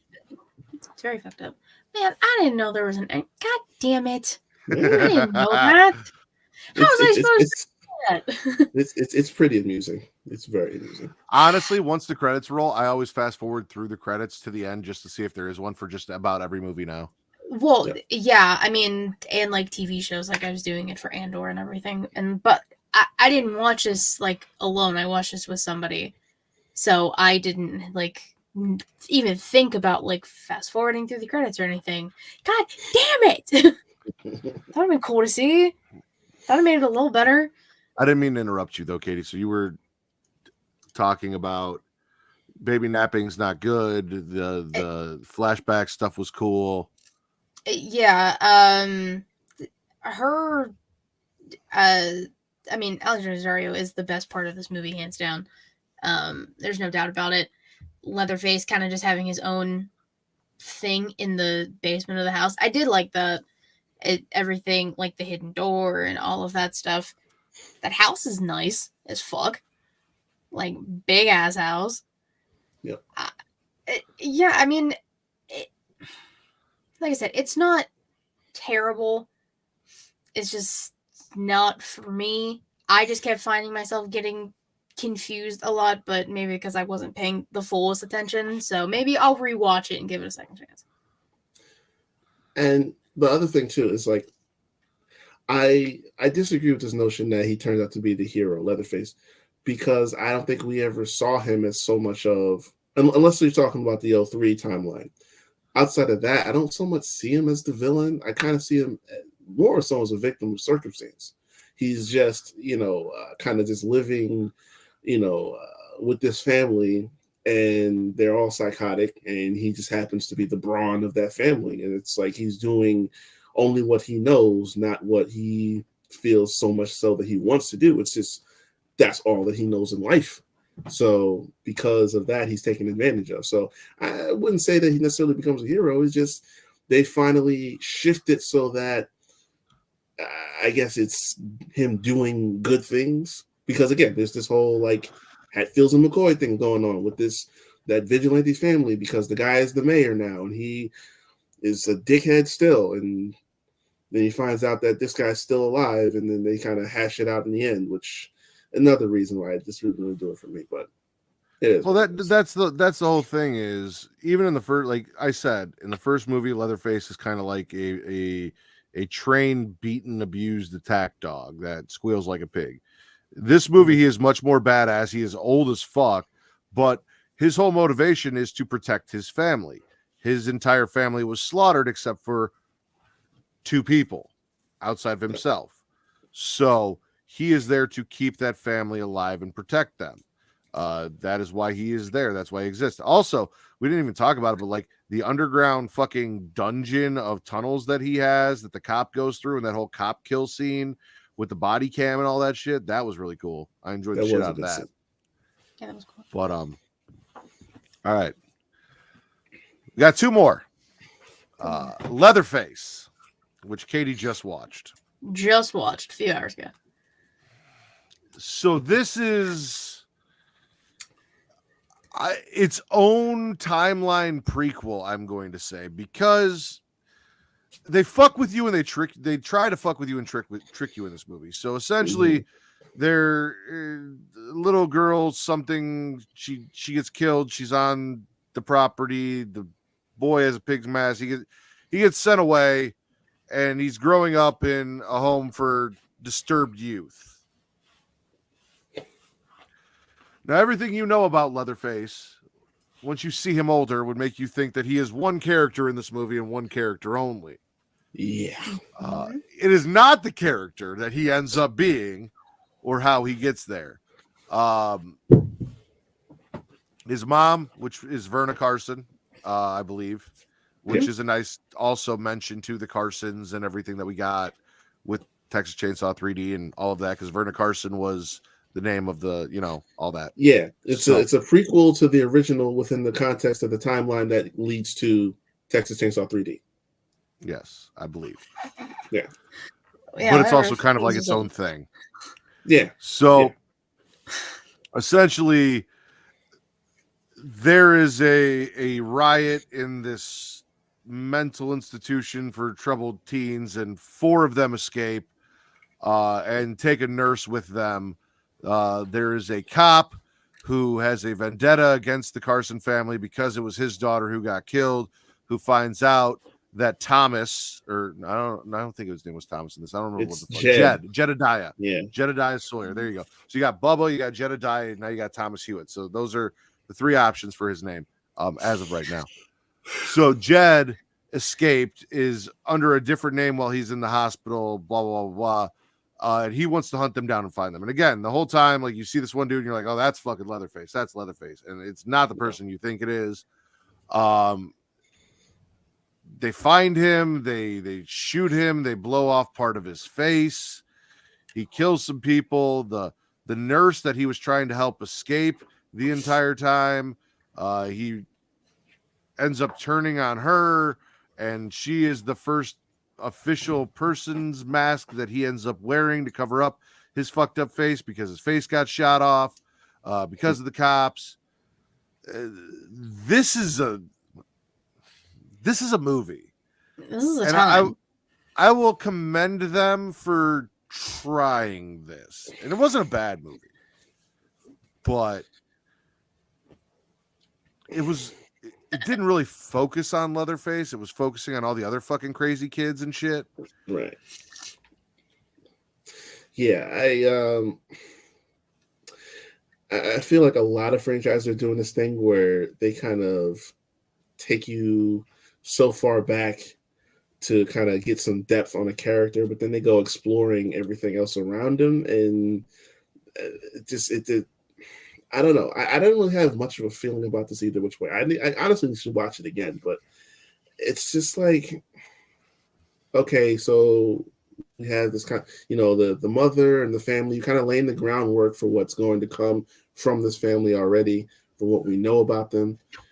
But it's like there's the whole bait and switch thing about, who is really Leatherface out of this character or that character, and these wayward kids, the little teenage girl who's trying to bang everybody, and then this whole thing about, okay, so the guy's daughter died and it happened on their property, and they already have this reputation, with the police already. Just too many moving pieces that it's like you kind of forget why we're here, and then we get back to it at the end. But it's like you spent all this time, It's like I don't know. It's this one kind of is in limbo for me out of the movies. I didn't think it was that bad. Maybe because I literally just watched it, and realizing as I was watching it, I have seen part of this movie. Like, basically, once his face gets shot off to the end, I realize I have seen that before, but with zero context. So it was very weird. I just happened to turn on the TV at work one day and it was on, and because I was trying to watch something after it, so I was just waiting it out. But Jackson being the one being Jed kind of makes sense because he's like slowly losing his temper over time. You do think it's Bud because Bud is the bigger, slower one. And does the fucking murder of that fucking psycho out in the woods with the fucking curbs bite the fucking stone. Dude. Yeah. Actually curb stomped him. That was crazy. Yeah, it was rough. And like the kills were good. The cop just shooting the girl straight in the head because she just kept fucking with him. Oh, you mean the titties in this movie, but they weren't really titties because they were all scarred out. Like she was like female Freddy Krueger from the neck down. Yeah, like, Clarice. Yeah, nipples completely burned off. Like, yeah, that threw me out. I was just like, oh, okay, wasn't expecting that, but sure, that works. Yeah, I didn't really have an issue like with it. Verna getting her son back to like contraptioning his face so his jaw kind of stays intact. Jackson straight up decapitating Lizzie. That was shit. That to me was kind of like a Norman Bates-esque moment, because I mean, realistically, all these characters have some kind of continuity with the original story of Ed Gein. So that's like Norman Bates, like Leatherface, and it's like she's talking about his mother being a psycho, and that's where he snaps. So it's like, you don't talk about these guys' mothers. That's a cardinal. While the mom is encouraging him to murder her anyway, because you can't let there be witnesses. Like, yeah, I didn't have an issue with this movie. I don't have an issue. I don't have an issue with it. So I do and I don't. Like, the idea that Leatherface was a fully functional fucking human being with no mental...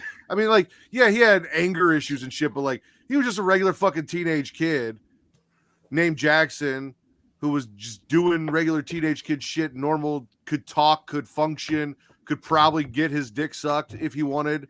Like... And then he is who he becomes because part of his face got shot off. Like that's. Yeah. I mean, and that's my thing. Like, I don't think it's bad. It's just like Matt said. Like, this was kind of doing its own thing. Don't tell me that this is a prelude to the original when we're kind of changing the rules a little bit or changing the character and the aspects of it. Just say, hey, this is an alternate, universe where this is how we eventually create another Leatherface. Okay, fine, that's one thing.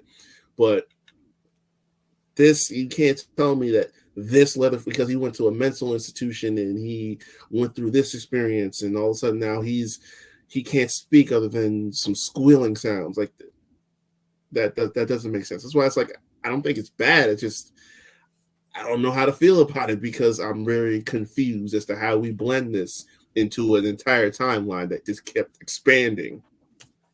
I just saw it as like its own entity. I didn't think about it in any type of continuity with the original timeline or anything else like that. I kind of honestly just thought about it as its own movie, its own origin story for its own version of what becomes Leatherface. Yeah, that's really the best way to watch it and look at it. Yeah, because that's the point Riq was kind of making, is what he wished it would have been. And same thing, like I said, same thing as you. Like, I look at it as like, this is just its own. It's a Leatherface movie, but it's its own thing. That's why it's not Texas Chainsaw Massacre. It is Leatherface. Yeah. All right. Last one. The Netflix 2022. It was this year, right? Or was it last year? Yeah, 2022 Netflix Texas Chainsaw Massacre movie. So essentially, a bunch of hipsters in electric cars decide that they're going to gentrify a rundown, abandoned town in fucking Texas and make it a hipster hotspot. Unfortunately, there's an orphanage run by an old dying woman who somehow that is never explained has come into possession of and been taking care of Leatherface in this orphanage at some point after the events of one of the fucking movies. This man wearing a skin face showed up on her doorstep and she just took him in and let him live there and had no problems. They think that they own all of the buildings in the town, except for, I'm assuming, the garage, because that's where that dude works who's helping them kind of fix shit up and do repairs and everything. But they do not own the title to the orphanage. There was a mix-up at the bank. This leads to a confrontation where the poor old woman has a heart attack. Leatherface carries her out to the ambulance, and then once she dies, loses his shit and murders the ambulance drivers and one of the hipster girls who decided to ride with them to the hospital to make sure she was okay, while all her friends stayed back to get ready for the party bus of social media influencers who were on their way to hang out. Mind you, two of these people were actually the hipsters trying to gentrify it. One of them was just like her fucked up sister who survived a mass shooting and has survivor's guilt at her school and thought she should die. So there's a lot of socio-political stuff in this movie. Leatherface then comes back to the town and just goes to his house. They're going through the house to find the title to prove, because they're like, oh yeah, you got the title, and he's looking through it. And he's like, I must have left it at the office. And they're like, well, if you have it, it's not in the house, right? So, well, she's gone. She's on her way to the hospital, as far as they know. They don't know she's dead yet. So they're gonna go in the house and they're gonna look around and see if they can find the title, and they do. And it's like, oh fuck, we pretty much killed this woman. And this was her house. We're in the wrong. So Leatherface comes back, gets revenge, starts murdering them, going after them. One of the coolest scenes in any Texas Chainsaw Massacre movie I've ever seen in my life is the party bus murder scene with the social influencers. Sally Hardesty from the original Texas Chainsaw Massacre, the survivor, has become a Texas Ranger who has spent her entire career doing a shitty job at detective work looking for this man who has been in the same orphanage for God knows how long, and she just couldn't fucking find him. She gets word about what's going on and shows up, ends up finally getting killed, but helping to save, or almost save, two of the girls from the slaughter as they get into their Tesla and it starts self-driving itself away. Leatherface takes one off and decapitates the older sister while the fucked up one with survivor's guilt is watching through the sunroof as the car drives her down the road to close this movie out. Yeah, so I'm just gonna preface this by saying that I would have watched this movie regardless, but it really did need to happen. The fact that we have this mix of a trope that was already used a couple years prior, combined with the fact that we have so many different themes that it's like we kind of get away from whatever we were trying to do with this movie. Like there's gun control, gentrification, like you said, survivor's guilt, PTSD, social media, cancel culture. Like it's a sensory overload of all this stuff happening that it's like we kind of get away from everything else in here. And then, okay, I see. I don't know how Leatherface just pops up on someone's door and he just becomes just to be part of an orphanage as a middle-aged man, but whatever. Him just being in someone else's care for some period of time, okay, that's fine. But now he's triggered because she's a mother to him. Like, it gets lost on me. Like it goes back to my thing about the timelines. It's like, what is it about this person now that he's like, okay, they have this bond, but it's like what's the aspects of this Leatherface? Like, what, we don't have much to go on in this timeline. And then Sally, a woman who has waited 40 years to kill a madman who tried to kill her. Gee, where have I heard that before? I was going to say, this is Halloween started a thing, and this is Texas Chainsaw Massacre on Netflix's version of what Halloween did. So I agree with you on the point that they needed to flush out how Leatherface got to this fucking orphanage and all of that. Like, there could have been some mention that she is one of the Sawyer cousins or some shit, part of the family. That's why, blah, blah, blah. Something. There should have been something there that they did not give us. I understand they were banking on the, well, he's kind of like a loyal attack dog, and this woman took him and took care of him, so now he's loyal to her because the rest of his family's gone or whatever. But that's not enough for me because I don't know how the fuck he got there from Newt, Texas. I don't know how far away from Newt, Texas this place is. I don't know why this woman just decided to take this dude in, you know, wearing the skin of other people and all, like, there's a lot that didn't get answered there. Now, as far as all of the social aspects of it, you say it's overkill. However, for the audience that they wrote this for, these are all parts of their lives, things that they've grown up with, things that they can relate to. The mass shootings and everything was all after my time, after I got out of high school, when it really became prominent in the way that it is in America now. The survivor guilt thing, like, my first real TV wide experience was the first season of American Horror Story, where they really got into it. You know, I was I believe I was post Columbine. I'm pretty sure I was post Columbine. Yeah. Like, it's not that there's anything wrong with it. It's like there's so many of them blended together, and then you got to factor that into the fact that, oh, also here's this story that the whole movie is about. You know, it's like that mix of all this stuff going around together was kind of just like, okay, all right, this is definitely out of like, I guess, our generation, more for them, so to speak, like you said. I was not post Columbine because Columbine was 1999. However, the frequency at which mass shootings happened and like the active shooter drills and all the things that they've instilled in schools because of all of this, that was all after I got out of high school, because I was about 6 years after Columbine I graduated, and it still hadn't ramped up the way it has today. And yeah, you know, they tried to make this for a younger audience to be able to relate to, and the things that they're going through and the things that they dealt with and what they felt like these millennial characters that they are murdering, this is how they would be, and this is what they would be into, and these are people that they could relate to, and tried to put that in there for them. And I respect that, because you do at some point with these new characters have to try and introduce these characters and make them relatable to a younger audience, and that was an attempt here. I've got no issues with this movie outside of, I get why they brought Sally Hardesty back, but that whole, and not knowing how the fuck Leatherface even got to this town, that bugs the shit out of me. That's going to bug the shit out of me forever. It reeks of lazy writing. I mean, when you think about this movie, you really do think about the party bus murder scene.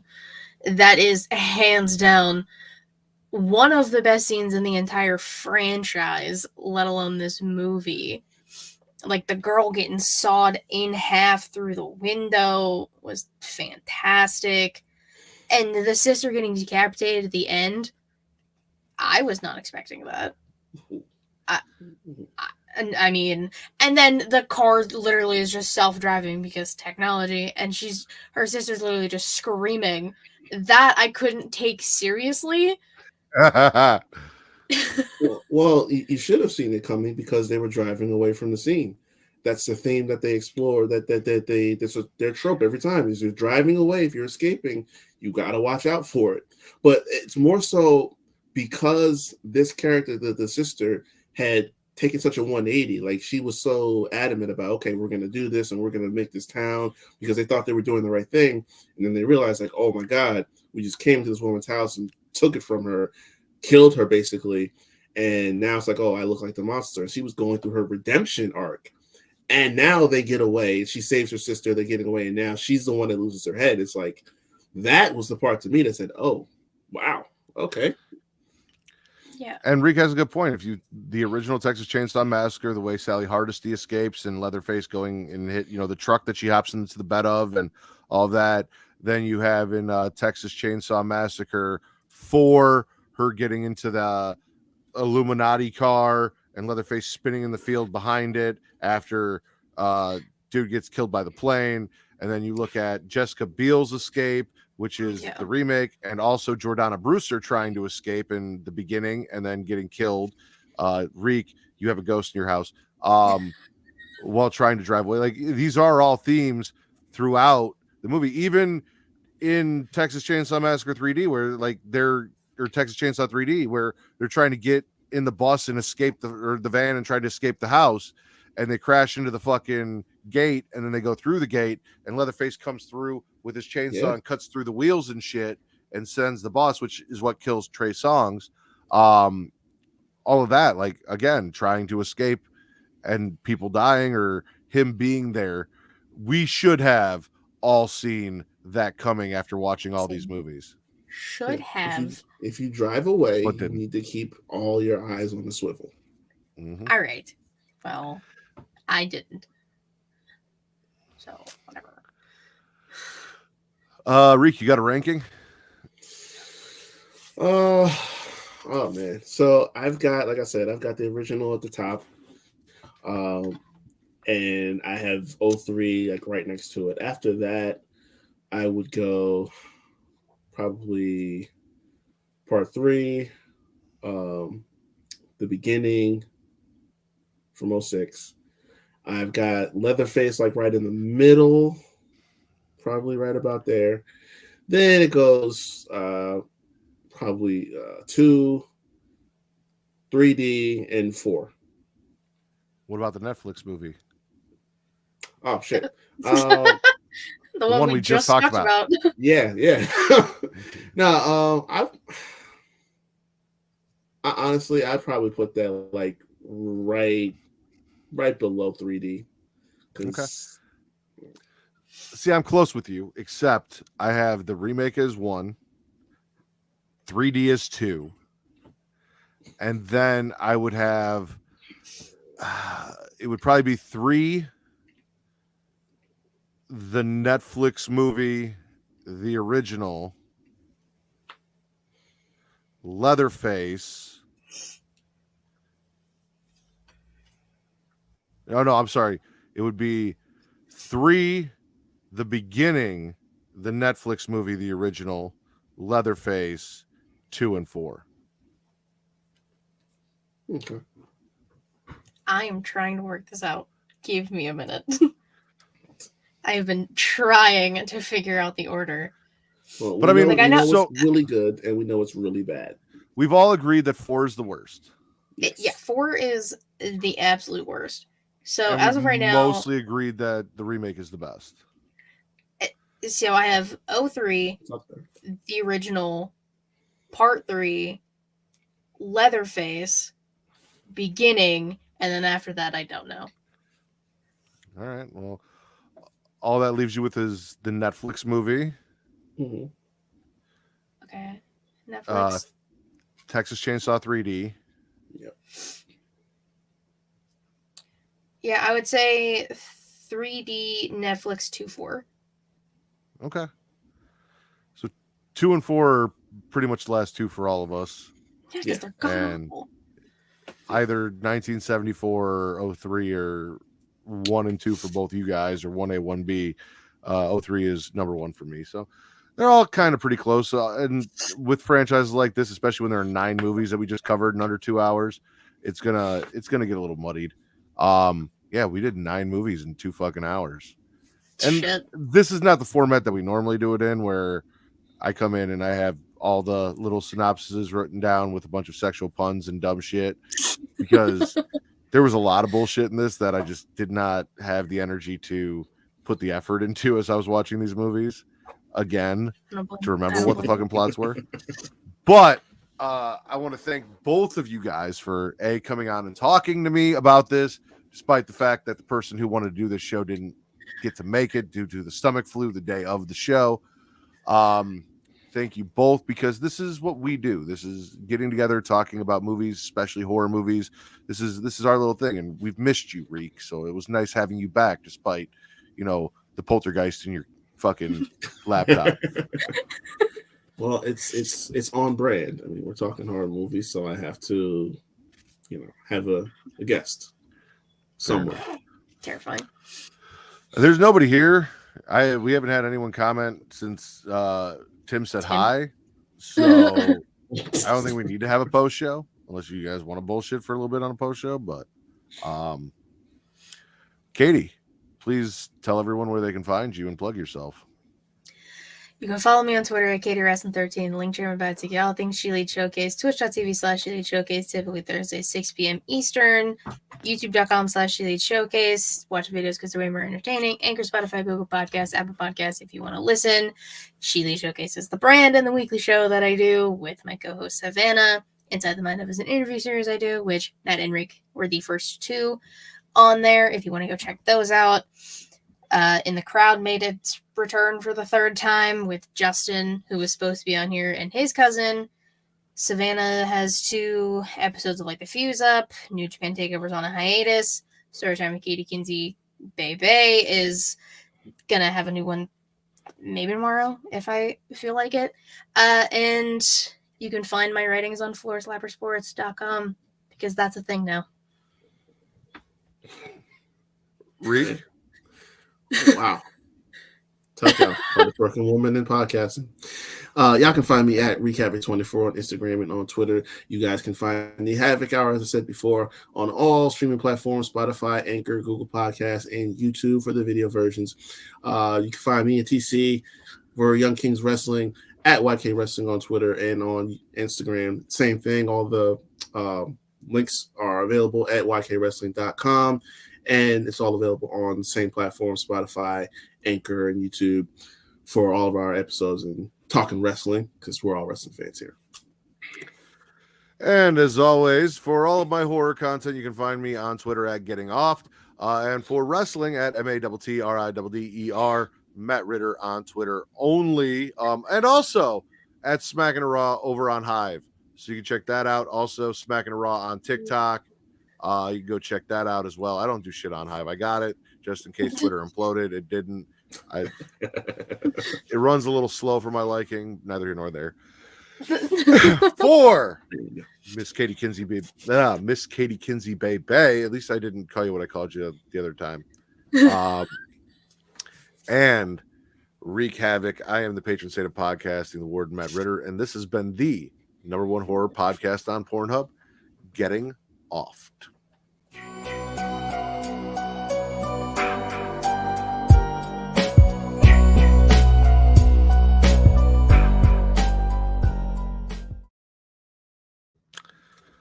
I was 100% serious, and I really think we should all separately, not together in a Zoom call, sit down and watch the Texas Chainsaw Massacre porn parody with Ron Jeremy, and then cover that.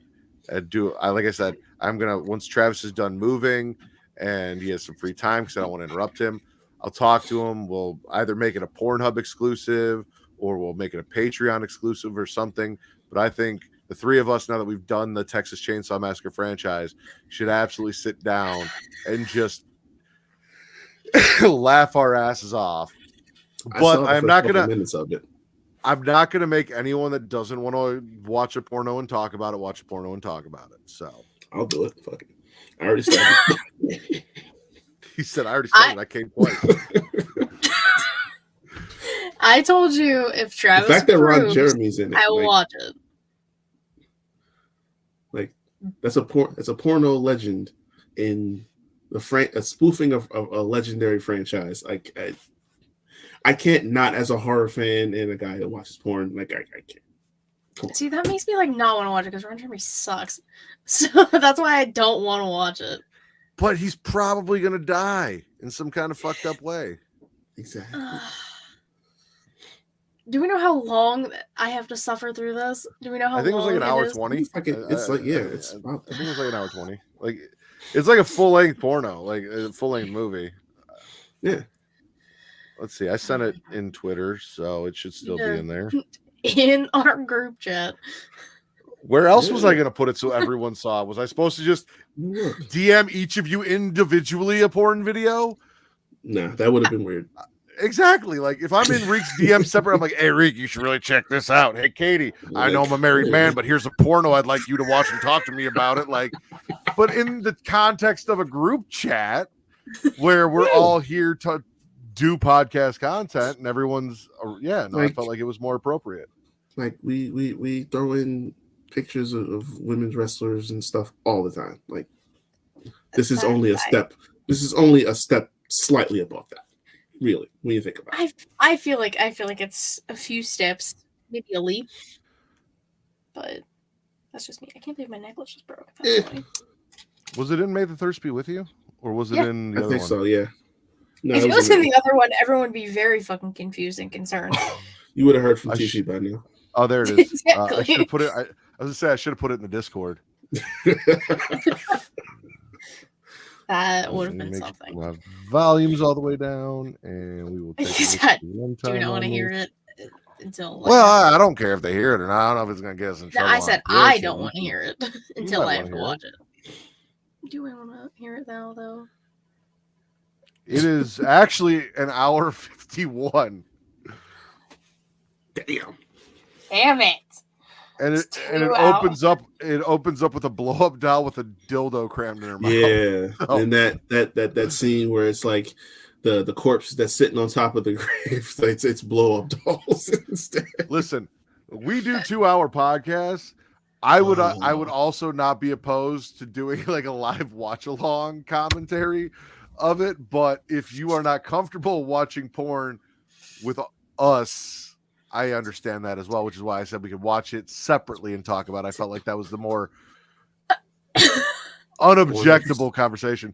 But I feel like us generally blind reacting for an hour and 51 minutes at this. Actually, I think that'd be hysterical.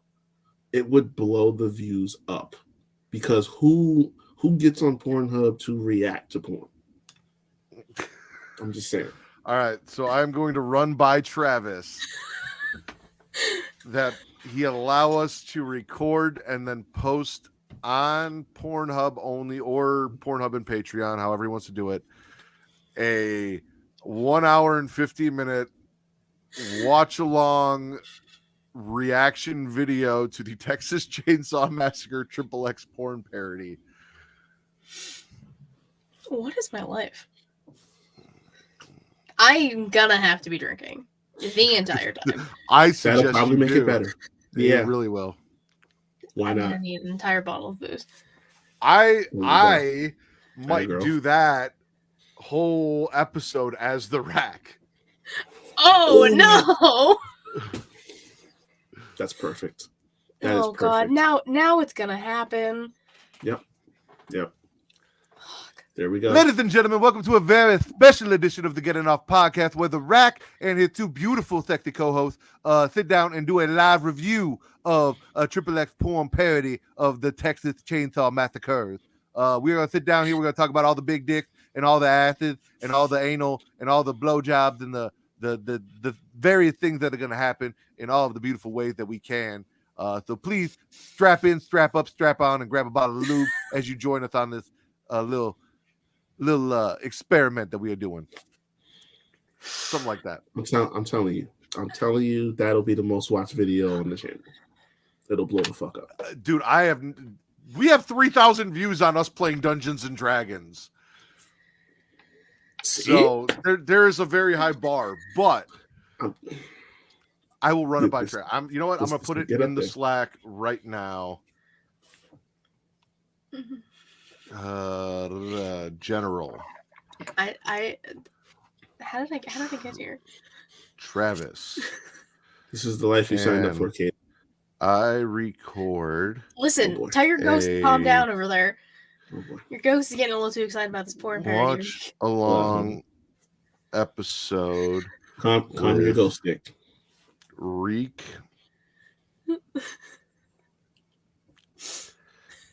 And Katie as a Patreon or no, as a Pornhub exclusive. Travis, can I record a watch along episode with Riq and Katie as a Pornhub exclusive, hosted by the Rack? He's gonna look at this like, what the fuck? Texas Travis is gonna be like, hell no, all caps. Chainsaw Massacre Triple X porn parody.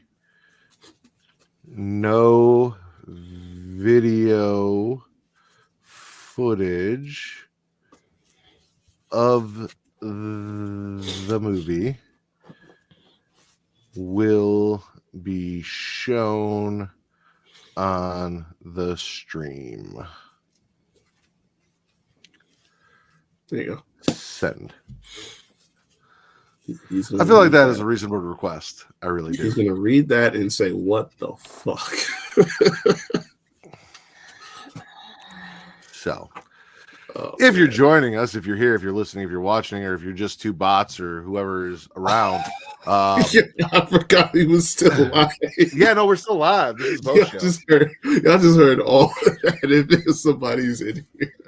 I want them to get excited. I really hope that I started talking about it, and not only did they go and try and find it so that they could tune in and watch along, but that maybe they, unbuttoned their pants and got comfortable listening to that conversation. That's true. That's true. Why do I have the feeling that me suggesting that someone should unbutton their pants and get comfortable makes you uncomfy? Who? Not you. Oh, okay. That's because the one making all the faces over here. I'm about to say, like, y'all just see this. I can have my pants off right now.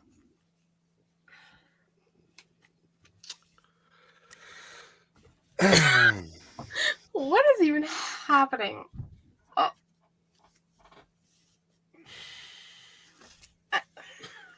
I have no words for anything anymore. Yeah.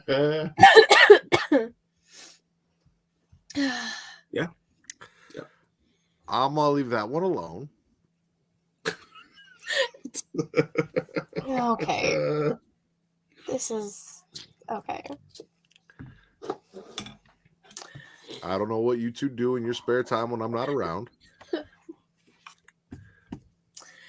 I'm a very busy man.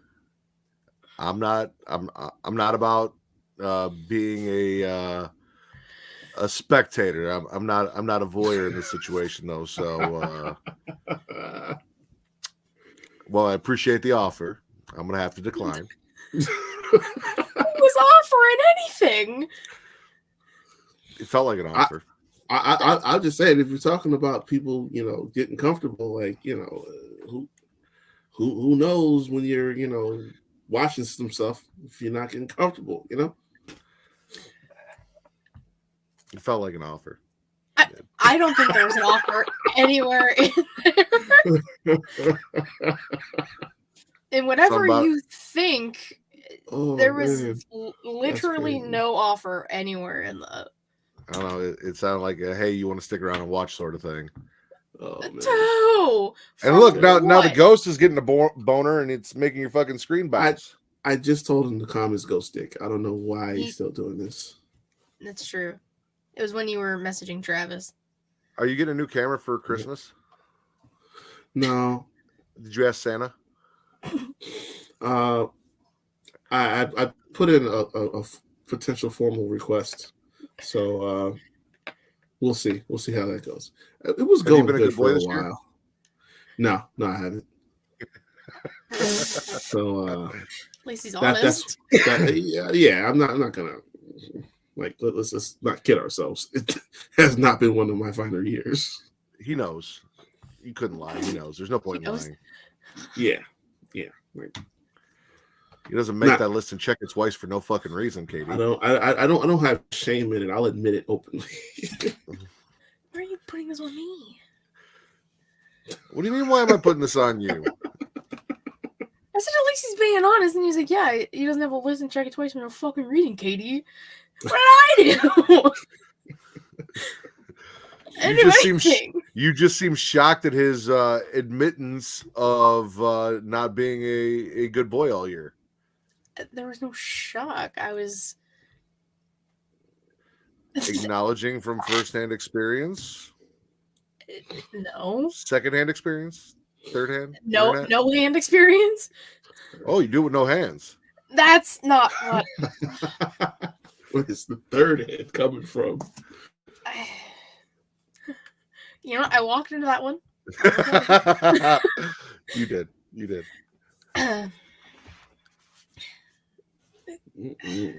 I'll leave you alone. That was just, I was having fun. I see you turning red. I've been like this for the past 20 minutes since we've been talking about this shit. So I'm just like, this is happening. No, your face is starting to match your hair though, so I'm gonna leave you be. I was about to say that too. It definitely is. All right, well, don't bring attention to it. It's too late now. We already have. All right, yeah, nobody's here. I'm gonna end the broadcast, but that was fun. And if you are here and you didn't talk, I apologize, but thank you for joining us. Bye.